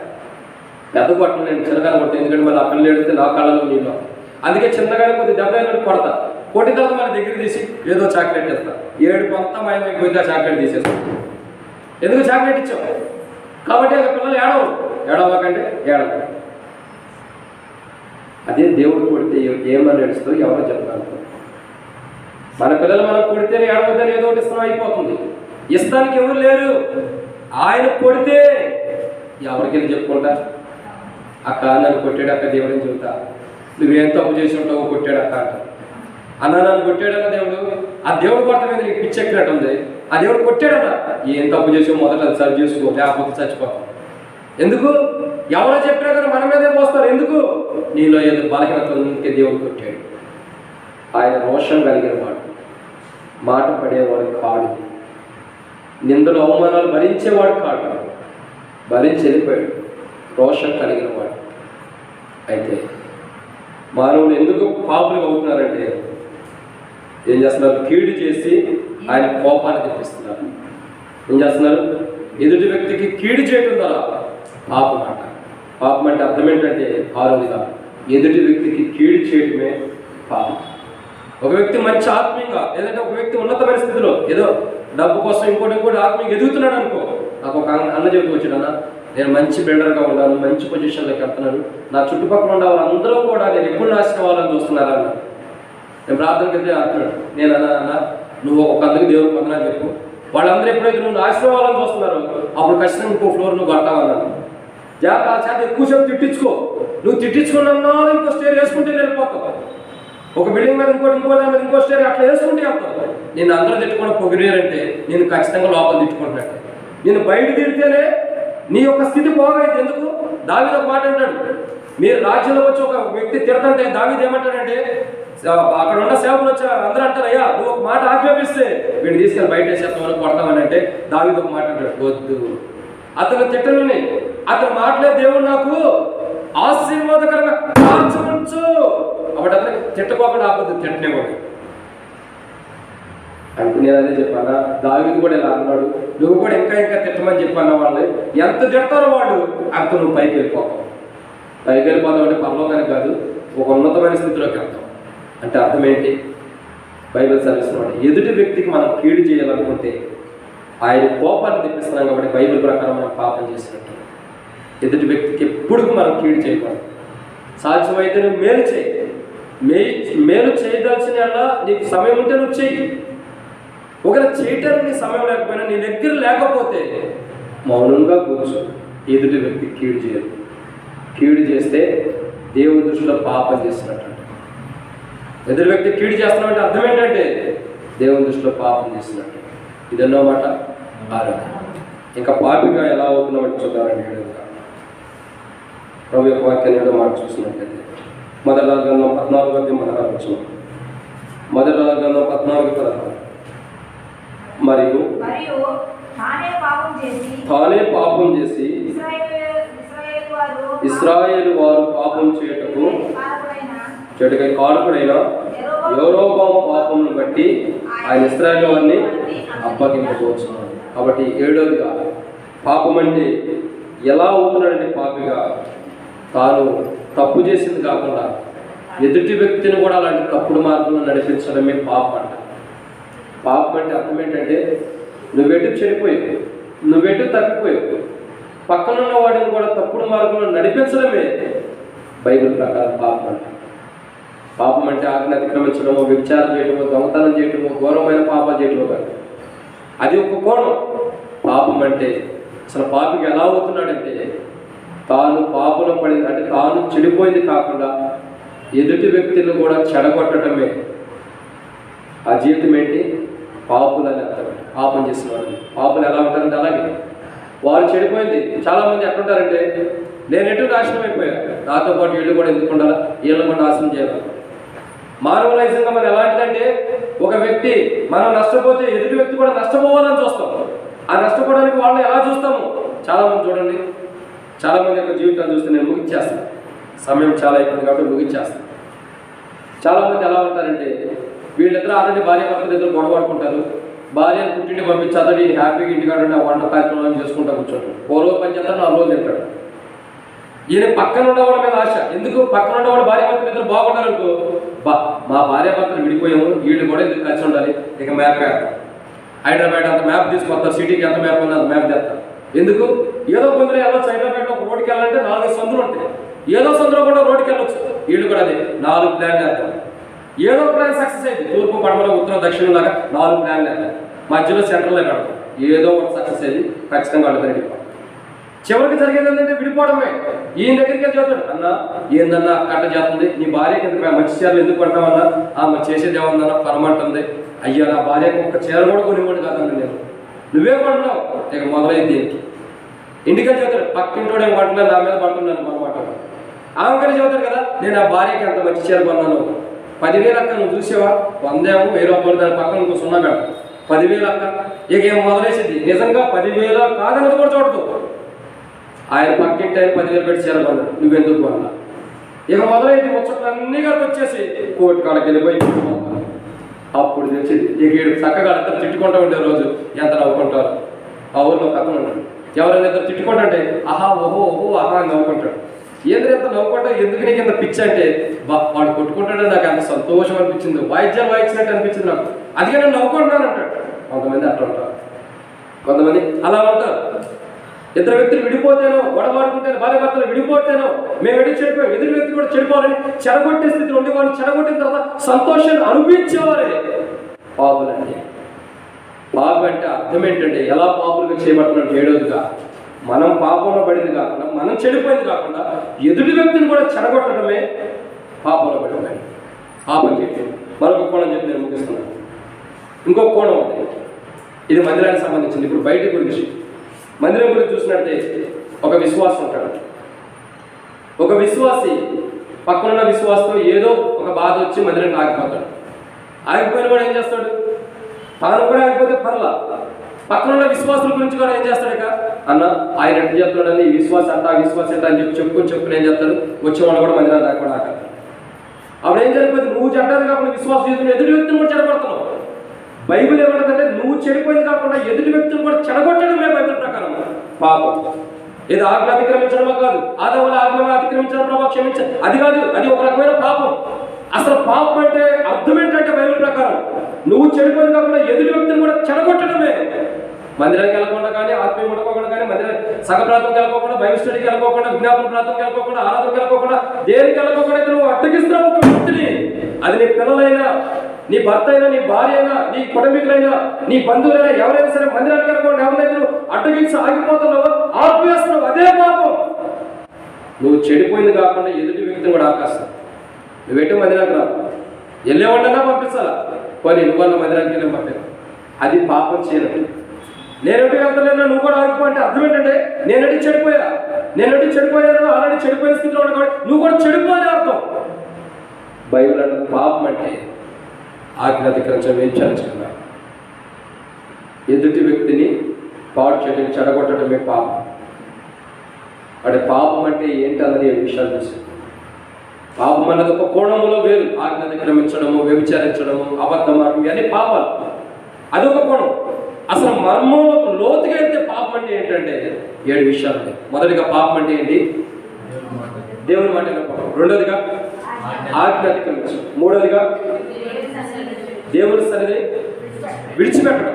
నాలుగోదిగా పాపం అంటే రక్తాన్ని తినడం. ఐదోదిగా పాపం అంటే దేవుని విషయంలో తలదొచ్చడం. ఆరోదిగా పాపం అంటే కీడు చేయడం, ఎదుటి వ్యక్తి కీడు చేయడం పాపం. ఏడోదిగా పాపం అంటే మన పాపన పడ్డది కాకుండా, మనం చెడిపోయింది కాకుండా ఎదుటి వ్యక్తిని కూడా చెడగొట్టడమే పాపం బైబిల్ ప్రకారం.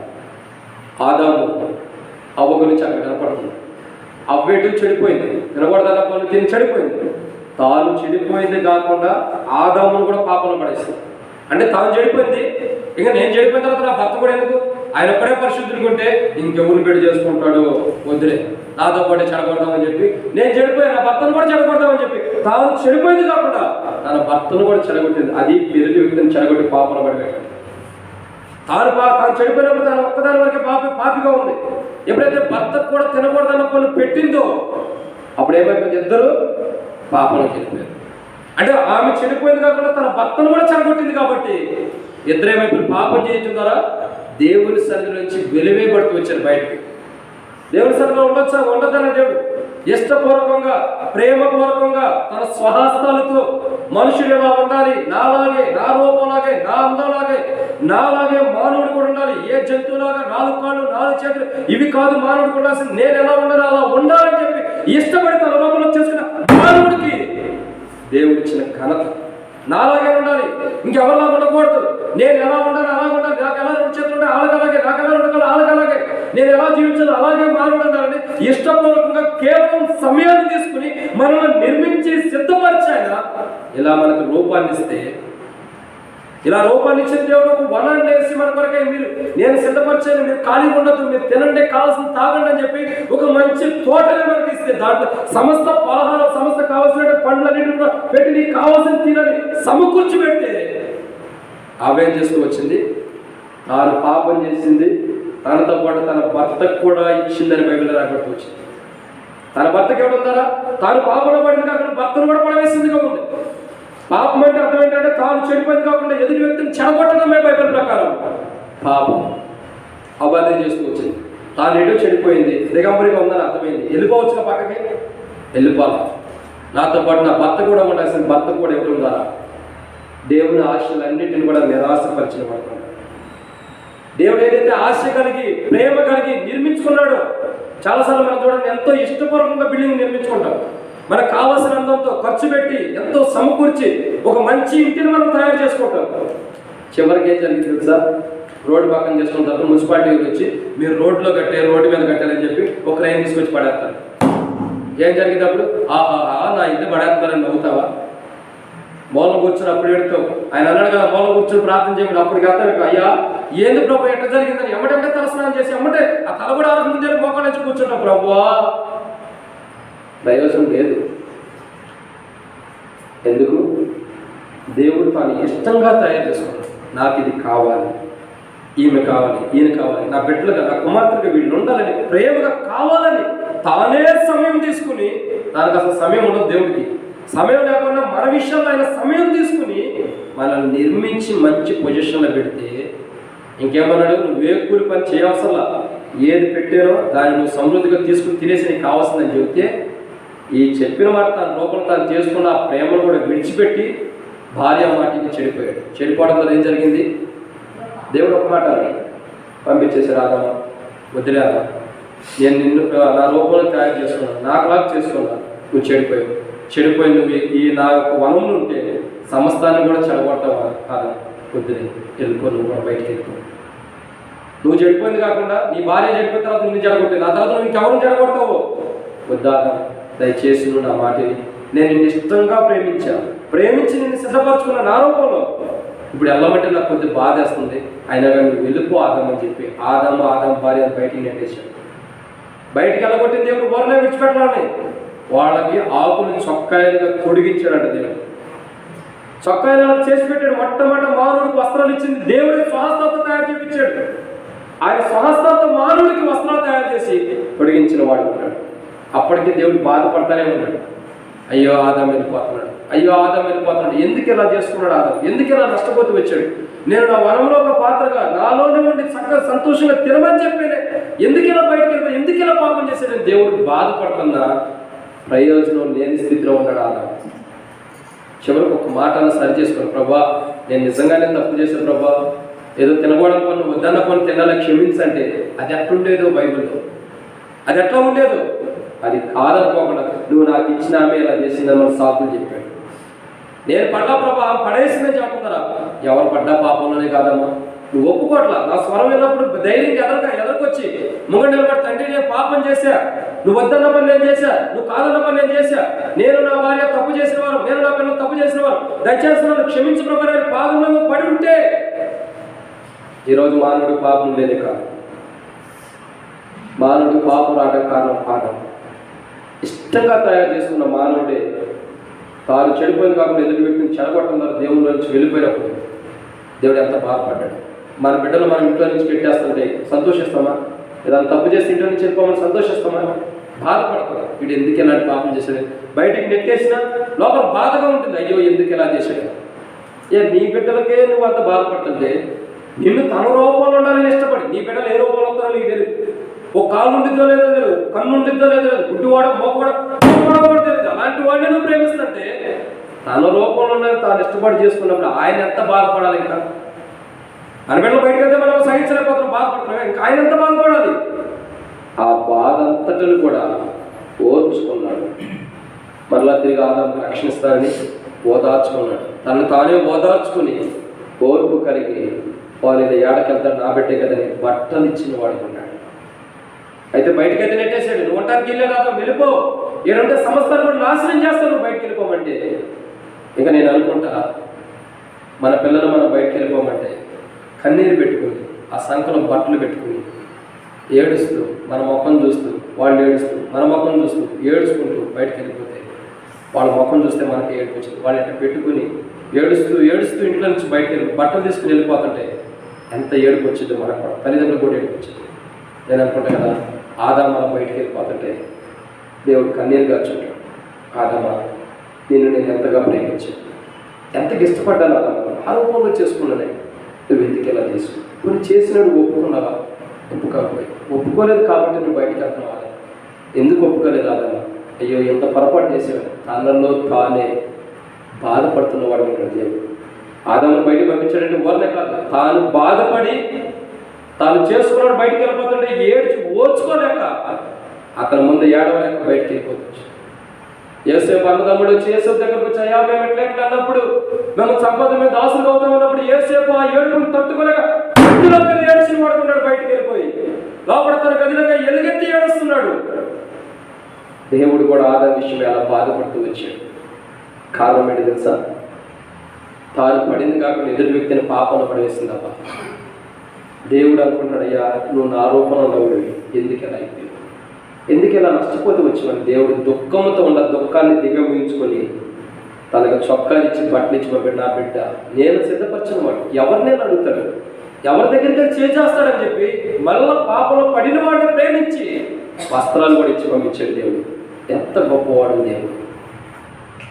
చూడండి, ఒక పాపము దేవుని సన్నిధిలో నుంచి బయటికి నెట్టేస్తుంది. పాపం ఏం చేస్తుంది? దేవుని సన్నిధిలో మనం ఉండకోకుండా బయటకు నెట్టేస్తుంది. ఆదాము పాపం చేయనంత వరకు దేవుని సన్నిధిలో ఉంటాడు. చక్కగా దేవుడు వచ్చాడు, మాట్లాడుతున్నాడు. ఏం ఆదాము బాగుండవా? బాగుండా తండ్రి. ఏం అవ్వ బాగుండా? బాగుండానయ్యా. ఓకే. ఏమి తిన్నారా? తిన్నా. మంచి మంచి పండు, ఈ పండు బాగుంది, ఆ పండు బాగుంది. ఎంత ముచ్చట్లు ప్రభా, యాపిల్ బాగుంది, ఇది బాగుంది ప్రభా, దానిమే బాగుంది, ఆ ఫ్రూట్ బాగుంది, ఈ ఫ్రూట్. ఆదమ్మా నీకు అంత ఇష్టంగా ఉందా? తినాదమ్మా, నీకు కావాల్సింది, నీకు ఎంత కావాల్సింది తిను, నేను ఇస్తున్నా కదా, నీకు కావాల్సింది తిను. దేవుని దగ్గరకు చాలా ఇది బాగుంది, అది బాగుంది అని చెప్తే ఎంత హ్యాపీ ఫీల్ అవుతాడు దేవుడు. అంత సంతోషాన్ని అంతా కూడా ఒక్క పండితే వాడుకున్నాడు. దేవుని దగ్గర మనకు వచ్చే సంతోషం అంతా కూడా ఒక్క మాటలోనే, ఒక్క తప్పులోనే, ఒక్క పొరపాటులోనే సమస్త ఆనందాన్ని దేవుని దగ్గర మనకుండా ఆనందాన్ని మొత్తం కూడా వాడుకుంటున్నాం మనం. ఆదాము ఎంత ప్రేమగా దేవుడు మాట్లాడుతూ వచ్చాడు. సమయం తీసుకుని వచ్చాడు దేవుడు ఆదాముతో మాట్లాడతాను. ఒక సమయాన్ని కేటాయించిన ఆదాము దగ్గరికి వచ్చాడు. ఆదామా ఏంటి బాగున్నావా? బాగున్నా తండ్రి, ఈరోజు యాపిల్ తిన్నా, బాగుంది, కూర్చోలేదు, బాగా ఉంది. ఓహో మంచిది ఆదాము, ఇంకోటి దీనికి కావాలంటే నీకు కావాల్సిన తిను, నేను ఇస్తాను, నీకు ఎన్నో తిను. మన బిడ్డలకు మనం ఏదైనా కొనుక్కొచ్చి పెట్టినప్పుడు డాడీ ఇది బాగుంది డాడీ, అది బాగుంది డాడీ అంటే ఎంత బాగుంటుంది, ఎంత సంతోషిస్తాను. నేను మా బాబుకి ఏదైనా కొనాలంటే నాకు తెలుసు ఆ మనస్తత్వం. లేదంటే స్టోరీ తీసుకెళ్తా, ఇదిగో కొనుక్కొని కావాల్సినంటే మొత్తం చూసుకుంది. ఒక రోజు 800 రూపాయలు. ఏంటిది అది? 5 స్టార్ చాక్లెట్లని, కిండర్ జాయ్ అని, అదే ఉండేది. ఎంత అయితే 45 రూపాయలు రాదు. వీటన్నిటికీ ఎంత అయిందంటే 800 అయింది. నేనేం చేయలేదు, కొన్న సరుకులు 200 అయింది, మొత్తం 1000 రూపాయలు. నేను అనుకున్నా బుద్ధి తక్కువైంది అని అనుకోవాలి. నా బిడ్డకు అవసరమైంది, తనకు కావాలని తీసుకుంది. నా పన్న వాళ్ళు అడుగుతున్నా, సార్ ఏమైనా షాప్ పెట్టారు, నేను తీసుకెళ్తున్నాను. షాపే ఉందిరా మా ఇంట్లో అని చెప్పి మళ్ళీ కొన్ని తీసుకొచ్చేసి. మనకు కావాల్సిన బిడ్డలు అడిగితేనే మనంత ప్రేమగా మన దగ్గర ఉందా, లేకపోయినా కడుపు చించుకొని పెడతానికి ఇష్టపడతాం. దేవుడు ఇంకా ఎంత ఇష్టపడతాడు. ఆదాముకు అంత ఇచ్చిన సద్వినియోగపరచుకోకుండా బయటికి వెళ్ళిపోయి నష్టపోతూ వచ్చాడు. నేను ఆ జీవితాలు అంతే. దేవుడు మనకి ఎంత ఇవ్వాలని, ఆదాములాగా మనం సృజించి మనకి ఎంత ఇవ్వాలని, కొత్తగా మనల్ని నూతన సృష్టి యేసుక్రీస్తు ప్రభువులో మనం జన్మింపజేసినప్పుడు కూడా మనమైతే ఆదాములాగా ఉండి నష్టపోయేవారు. ఎందుకు అగ్ని పాపం నుండి బయటికి ఆకాశం నుండి దిగి వచ్చిందంటే 7 విషయాలు. ఎందుకు అగ్ని ఆకాశం నుండి వచ్చి దహించి వేస్తుందంటే 7 విషయాలు. మొదటిది ఏంటి? దేవుని మీద తిరుగుబాటు. రెండోదిగా ఆజ్ఞ. మూడోదిగా దేవుని సన్నిధిని ప్రోత్సహించు. 4వదిగా రక్తం తినడం. 5వదిగా దేవునికి ఇష్టం లేని దేవుని విషయాలు కావచ్చు. 6వదిగా యెహోవా రోషం తినడం. 7వదిగా మనం పడ్డదిగా పాపం, ఎదుటి వాటికి పాపం పడడం. వీటన్నిటిని బట్టి అసలు అగ్ని ఎందుకు దిగి వచ్చిందంటే ఇలాంటి గుణలక్షణాలు సొదొమ గొమొర్రా పట్టణంలో ఉంది. ఇలాంటి గుణలక్షణాలు సొదొమ గొమొర్రా పట్టణంలో ఉంది కాబట్టి అగ్ని దిగి వచ్చి వారిని దహించి వేసింది ఈ రాత్రికాల సమయంలో. అలాంటి అగ్ని నీ మీద రాకమునిపే, అలా దేవుని సన్నిధి నుంచి వెలువేయబడక మునిపే, దేవుని యొక్క వనమైనటువంటి ఎల్షద్దై ప్రార్థన మందిరం నుంచి బయటికి వెలువేయబడక మునిపే, దేవుడు నేను బయటికి నెట్టివేయక మునిపే మన జీవితాలు ఈ 7 ప్రాముఖ్యమైన విషయాలు తగ్గిపోయింటే ప్రభు పాదం దగ్గరికి వస్తాం. ఆదాము వలె ప్రభు అదిగా చాలా ప్రార్థన చేస్తారు. ప్రభా ఒకవేళ నేను తప్పిపోయి ఉంటే, తొలగిపోయి ఉంటే, చెడిపోయి ఉంటే, పాపం చేసి ఉంటే అంటే ఆ రోజు చేసేవు అది ఒప్పుకోట్లా, ఉంటే అంటారు. ఉంటే గిట్టే లేవుకాడు డైరెక్ట్ ప్రభా నేను పాపం చేశాను. 7 విషయాలు ఏడవడం నేను తప్పిపోయి, ఇది వాస్తవం. ఆ జీవితాన్ని మార్చి ప్రభు దగ్గర క్షమాపణ. ఆదాము వలె సాకులు చెప్పొద్దు. వాడు చేశారు ప్రభా, ఈడు చేశారు ప్రభా, ఎలా పడేశారు, అలా పడేది, ఇవన్నీ వద్దే కాదు. దేవుడు సూటిగా నీతో మాట్లాడాలని ఇష్టపడుతున్నాడు. అవనడతలు ఆదామును పాపలు పడేసాను అడగల. అవ్వతను సూటిగా, ఆదాముతను సూటిగా అడిగాడు, ఆదామా ఏంటి నువ్వు దాక్కోవడానికి కారణం ఏంటి? ఈ రాత్రి కాస్త ప్రభు కూడా మనతో మాట్లాడుతున్నాడు, సూటిగా మాట్లాడాలని ఇష్టపడుతున్నాడు. ఏంటి నీ జీవితం, నువ్వేం చేస్తే వచ్చావు, మార్చుకుంటే క్షమాపణ, లేకపోతే తీర్పు. ప్రార్థన. ప్రేమగల తండ్రి, పరిశుద్ధమైన దేవా, యేసుక్రీస్తు నామమున స్తోత్రాలు. ఆకాశం నుండి అగ్ని ఎందుకు దిగొచ్చిందన్నది బైబిల్లో కొన్ని విషయాలు ఉన్నాయి. ఆకాశం నుండి అగ్ని ఎందుకు దిగొచ్చిందంటే 6వ మాట, పాపం బట్టి మానవుడు పాపం అని ఎన్ని దినాలు మేము ఆజ్ఞ అతిక్రమించడం విచారమే పెద్ద పాపం అనుకున్నాం. అది ఇంకొకడం ప్రభా. మర్మంతో కూడిన పాపం ఏంటంటే మీ మీద తిరగబడతాం. మా జీవితాల్లో ఇవన్నీ ఉన్నాయని మీ సన్నిధిలో మేము ఒప్పుకున్నాం ప్రభా. దయచేసి మమ్మల్ని క్షమించండి. తిరుగుబడినటువంటి అనుభవం మాలో మా జీవితాన్ని మేము చూసినట్టు తండ్రి, మా జీవితాల్లో ప్రభా మీకెంతో నష్టాన్ని తెచ్చిన వాళ్ళు ఉంటున్నాం తండ్రి. తిరుగుబాటు స్వభావం మీ ఆజ్ఞని మేరకు ప్రభా మా జీవితం మీ సన్నిధిలో నుంచి మీ సన్నిధిలో అశ్రాద్ధ చేయటం ఇవన్నీ బయట ప్రకారం పాపమే. వీటన్నిటిని మేము మర్చిపోయినాం. ఎన్ని దినాలు మాకు తెలియదు. ఇక నుంచి అయినా ప్రభావ మేము ఇలాంటి పాపాలు చేయకుండా కాపాడు. రక్తం తిన్న అనుభవం మాలో ఉంది. యెహోవా విషయాల్లో తలదూర్చిన అనుభవం ఎన్నోసార్లు నిలబొట్టులేదు. నీ విషయాల్లో నా సొంత విషయాలు నేను సొంత తలంపులు బట్టి నీ విషయాలు ప్రభావ నేను దూర్చి తలబెట్టిన వాడుకుంటున్న దయతో నన్ను క్షమించండి. నీ కార్యాల్లో ప్రభా నేను చేయాల్సినందుకు దయచేసి నన్ను క్షమించండి. ఎన్నో పర్యాలు ఇలా జరుగుతూ వచ్చిన కూడా క్షమించండి దేవా. నీకు రోషాన్ని తెప్పించి నీ కోపాన్ని తెప్పించిన వాడుకుంటున్నాను. అది మాత్రమే కాదండి, నేను పాపంలో పడింది కాకుండా అనేకులు పాపంలో పడివేసి అనుకున్నాను. దయచేసి నన్ను క్షమించండి, మమ్మల్ని క్షమించండి. పశ్చాత్తాపడుతున్న ప్రతి హృదయాన్ని మీరు క్షమించి సరిచేయమని మెత్తబడి వాక్యం నేను కల్పించండి. మీరు త్వరగా రాబోతున్నారు. ఇలాంటి పాపం మాలో ఉంటే మేము ఎత్తబడే సంఘంలో మేము ఉండవు, విడవబడతాం ప్రభా. ఆ విడవబడే స్థితి నుంచి మమ్మల్ని తప్పించి కాపాడమని ఇక్కడికి వచ్చిన వారందరినీ దీవించండి. వారి తీర్మానాలను స్థిరపరచమని రేపు పునరుద్ధార దినం కొరకై సిద్ధపరచమని ప్రతి ఒక్కరి అవసరతలు వారి అక్కలు కూడా తీర్చి మహింపొందమని ప్రతి ఒక్కరిని మీరు జ్ఞాపకం చేసుకోమని. ఏ పాపలు వారు పడిపోతూ వచ్చారు ఆ దేవుడి యొక్క ఉగ్రత వారి మీదకి రాకుండా, దేవుడి మీదకి రాకోకుండా ఇప్పుడే సరి చేసుకోవడానికి సహాయం చేయమని యేసుక్రీస్తు నామమున విశ్వాసంతో ప్రార్థిస్తున్నాము తండ్రి. తొట్టెలను మన కాపాడుటకు తన మహిమ యొక్క మహానందంతో నిర్దోషం నిలబెట్టుటకు శక్తి గల రక్షకుడైన యేసుప్రభువారి కృపయో ప్రేమ సమానం ఇప్పుడైనా ఇక్కడ చేరిన బిడ్డకి సార్వత్రిక సంఘానికి సర్వలోకములో ఉన్న ప్రజలు ఇలాంటి పాపాల్లో ఎవరు పడిపోకుండా ఇప్పుడు ఎల్లప్పుడు దేవుని కృపా మహేశ్వరు మనందరికీ సకల పరిశుద్ధులు తోడేటి నడిపించడం కాక ఆమేన్.